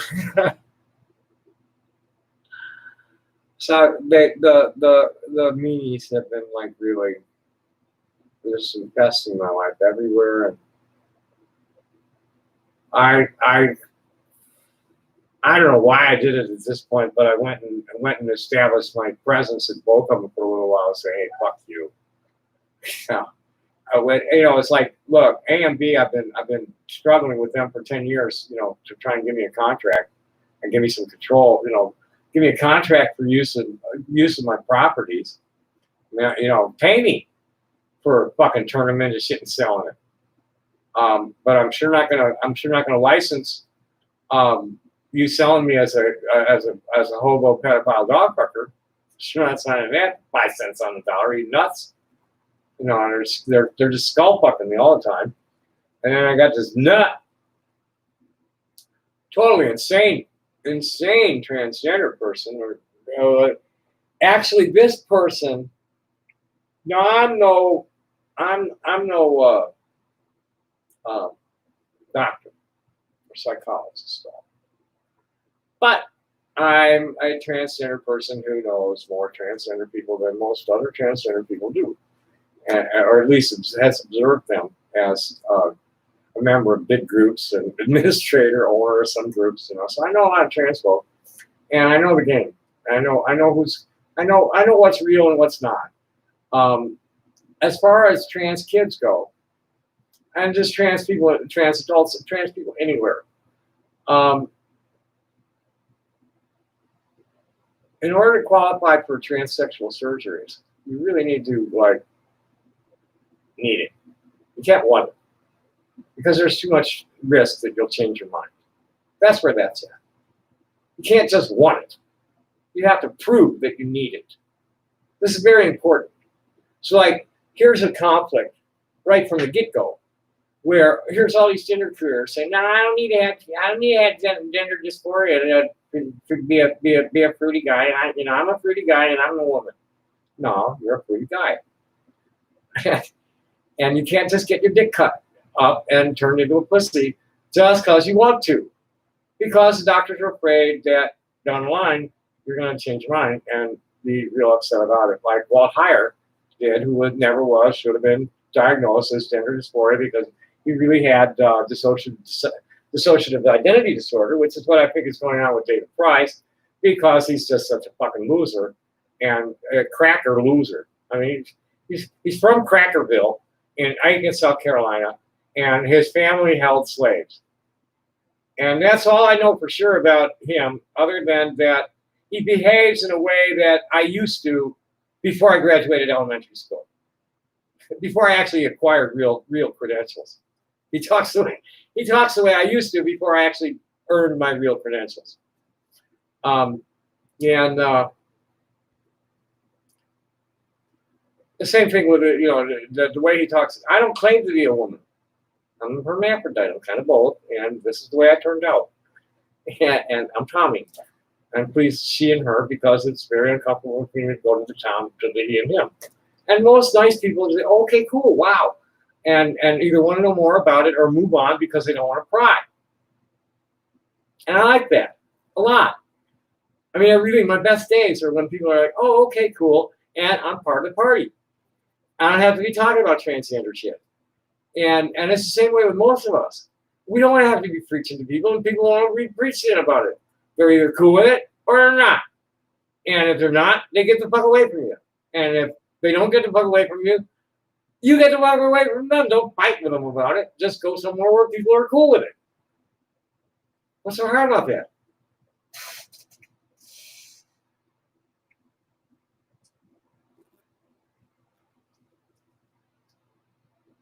Well, thank you, good old days. You can even send me a friend request on my TJ account for that one. So I've been telling them straight along is that the more they do that shit, the more they send cool people to me. And here we have a new friend, good old days. I first found you on KF, had trusted it, but upon looking into this stuff, any adult can see the worst accusations of you against you are clearly taken out of context. They just want to bully an eccentric person.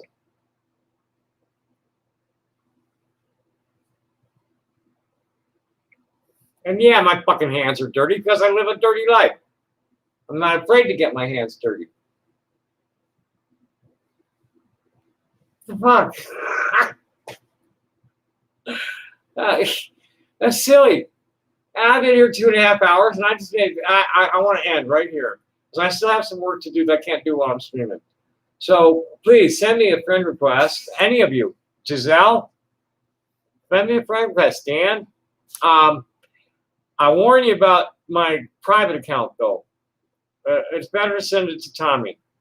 My private account is just too dangerous for all of us. Your friends that you don't know about will be able to see my posts. I'd rather, somebody I don't know on my public account because you don't know who's in your friends list. So, and I don't bet them as hard. On the Tommy Jane account, well, if you look cool, I'll accept you without asking any questions. On the TJ account, if I don't know you, you ain't getting in. And if I don't know your friends, I'm going to check with your mutual friends first before I even say a word to you. On the TJ account, unless I blow you up entirely and tell you to go to the Tommy account. Oh, you look cool, but not cool enough for this because of the security issues. And that's where it's at. And the Tommy account's going to get converted soon. I'm going to change the name on it even. Generally Stupid. Because that's what, you want to fight it out with me, let's do it there. I'm going to bring all my business over to my private account where I can protect it and turn the public account into a zoo. This is the plan. And that's the plan. So thank you for, wow, thank you. Thank you. And all of you, what's your favorite stones? So anybody like you that's like making friends with me because they were lied about to me and then found out that I'm really not that way, I owe you a friendship gift. And so tell me what your favorite stone is, and I'll make something for you and send it to you, or you can come. And we're going to be going on the road. I don't know how much traveling that Hussein can handle. We're definitely going and taking it on the road. He's been trapped for 20 years. We've both been trapped I've been trapped in a fucking hovel for 20 years. I mean, I've got it up to at least, where I don't feel embarrassed about having guests. But, ooh, the old place wasn't real good. And Texas was just awful. I was surrounded by dope fiends. So anyway, I really want to thank you all for coming and introducing yourselves tonight. And I feel real good about the future because there are so many people. Of course, I always sell, but for you, you got a gift coming. What are you looking for? That's what I do. You see all the stuff back there? It's all stones. It's all for sale. But like I say, new friends, I give gifts. What's your favorite stone? So I buy them real cheap and get real good prices for them. So I got a lot of free stone. It just pays for itself real quick. I'll buy 5 pounds of stone and pay for it in the first 5 ounces. So everything else is like, okay, give it away.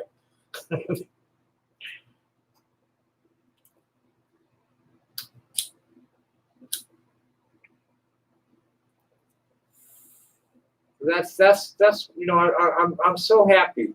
I'm so proud of my peers that, I don't own the apartment. I just lease it, and it would be foolish for me to not pay the rent on it, continue to pay the rent on it, even though I wouldn't be living in it very much.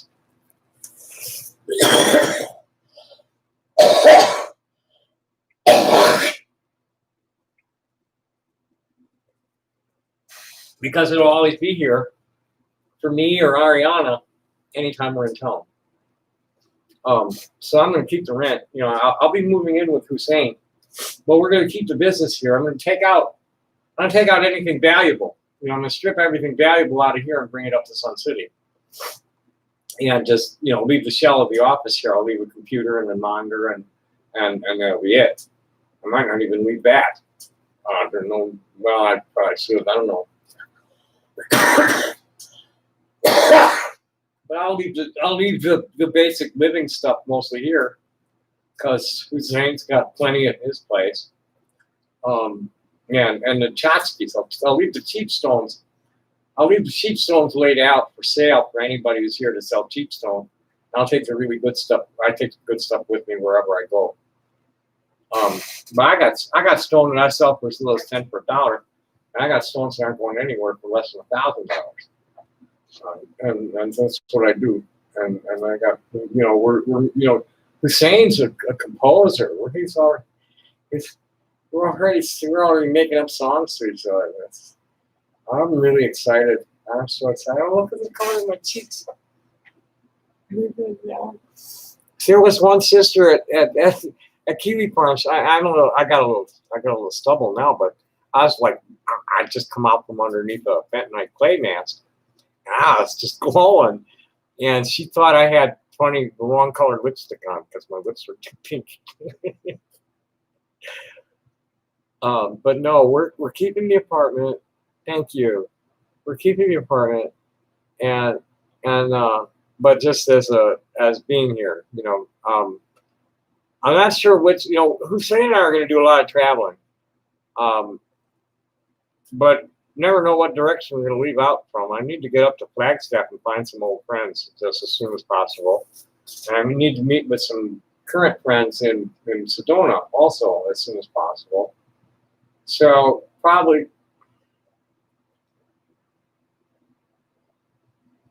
It's just going to depend on a lot of different stuff, because that sounds like that's the trip I used to take in the spring after the shows, was come out of Arizona, out through Flagstaff, and come up through the middle route through the Midwest.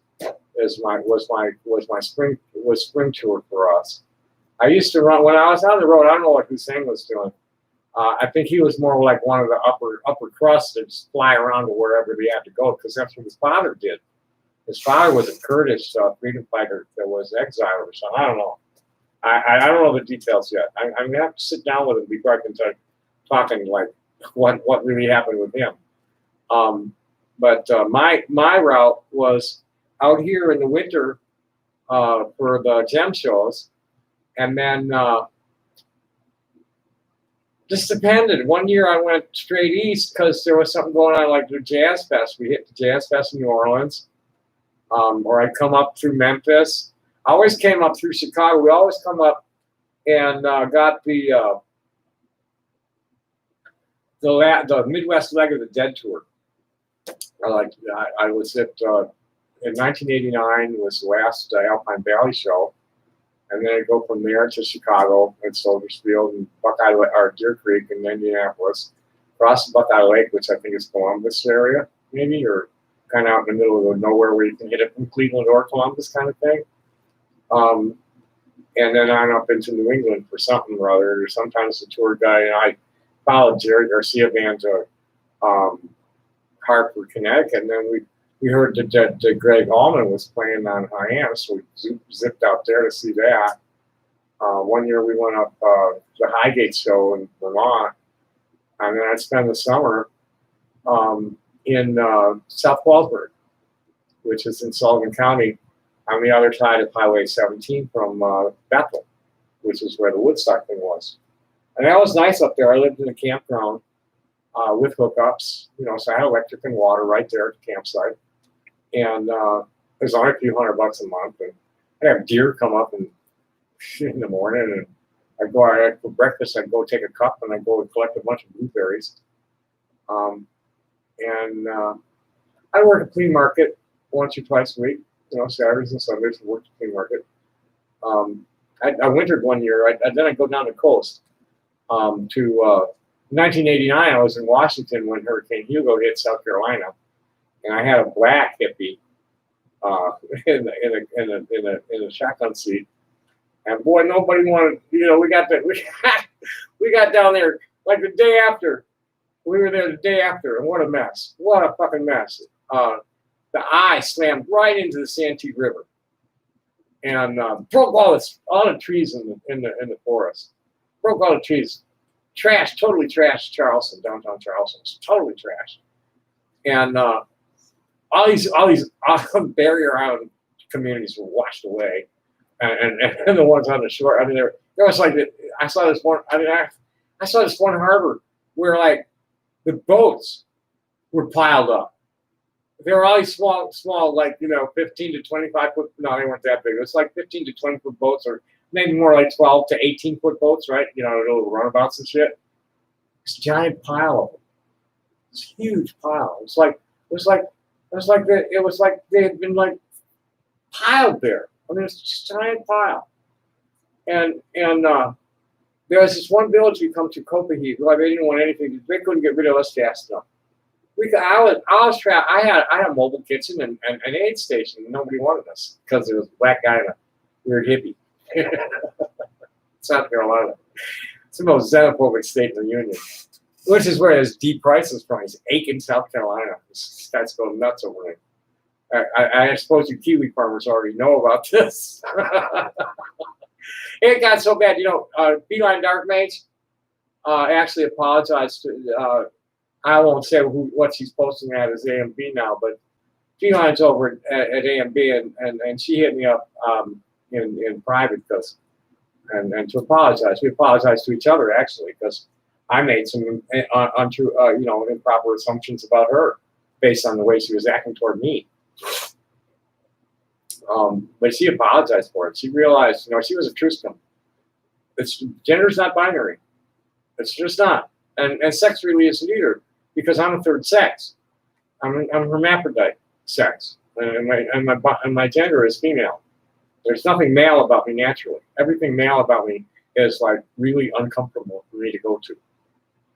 And sorry, I had to drive my voice down. Sorry, I haven't driven it back up yet. But I had a wonderful thing happen. Really, really validating thing happened today on the phone, where we got to talk about this, and the woman I was talking to said, "I thought you were a woman when I picked up the phone."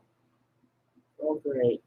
So I have been trying to keep my voice up rather than getting down in there. And I always, I don't look female enough when I'm not smiling. That's what I always tell the kids. It's like, don't worry about what anybody else is telling you. Don't worry about passing. None of that shit.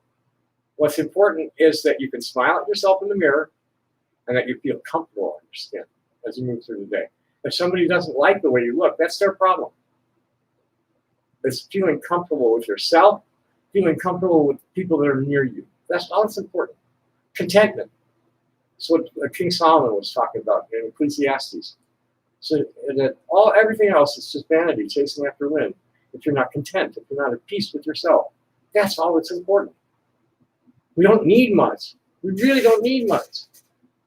Water, sunshine, liver sugar, some minerals.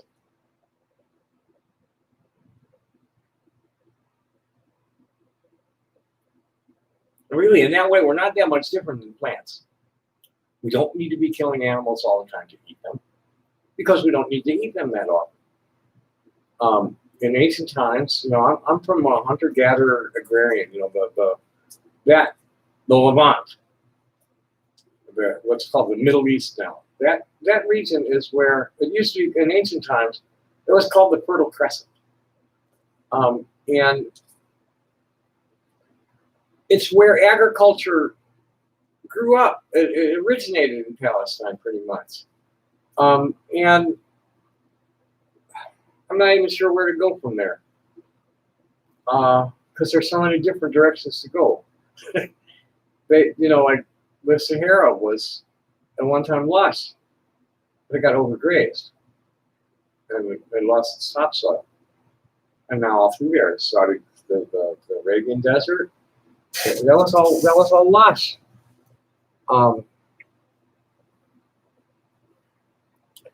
It's about humans, which gets back to the hippie way. And I really want to wrap up. I got work to do, and I want to go to bed. I don't want to stay up all night. And I got somebody waiting for me in his dreams. As a matter of fact, I think I'm right there. I got somebody waiting for me in the streets. I'll see you another time. Happy day. Thanks for coming. Bye-bye.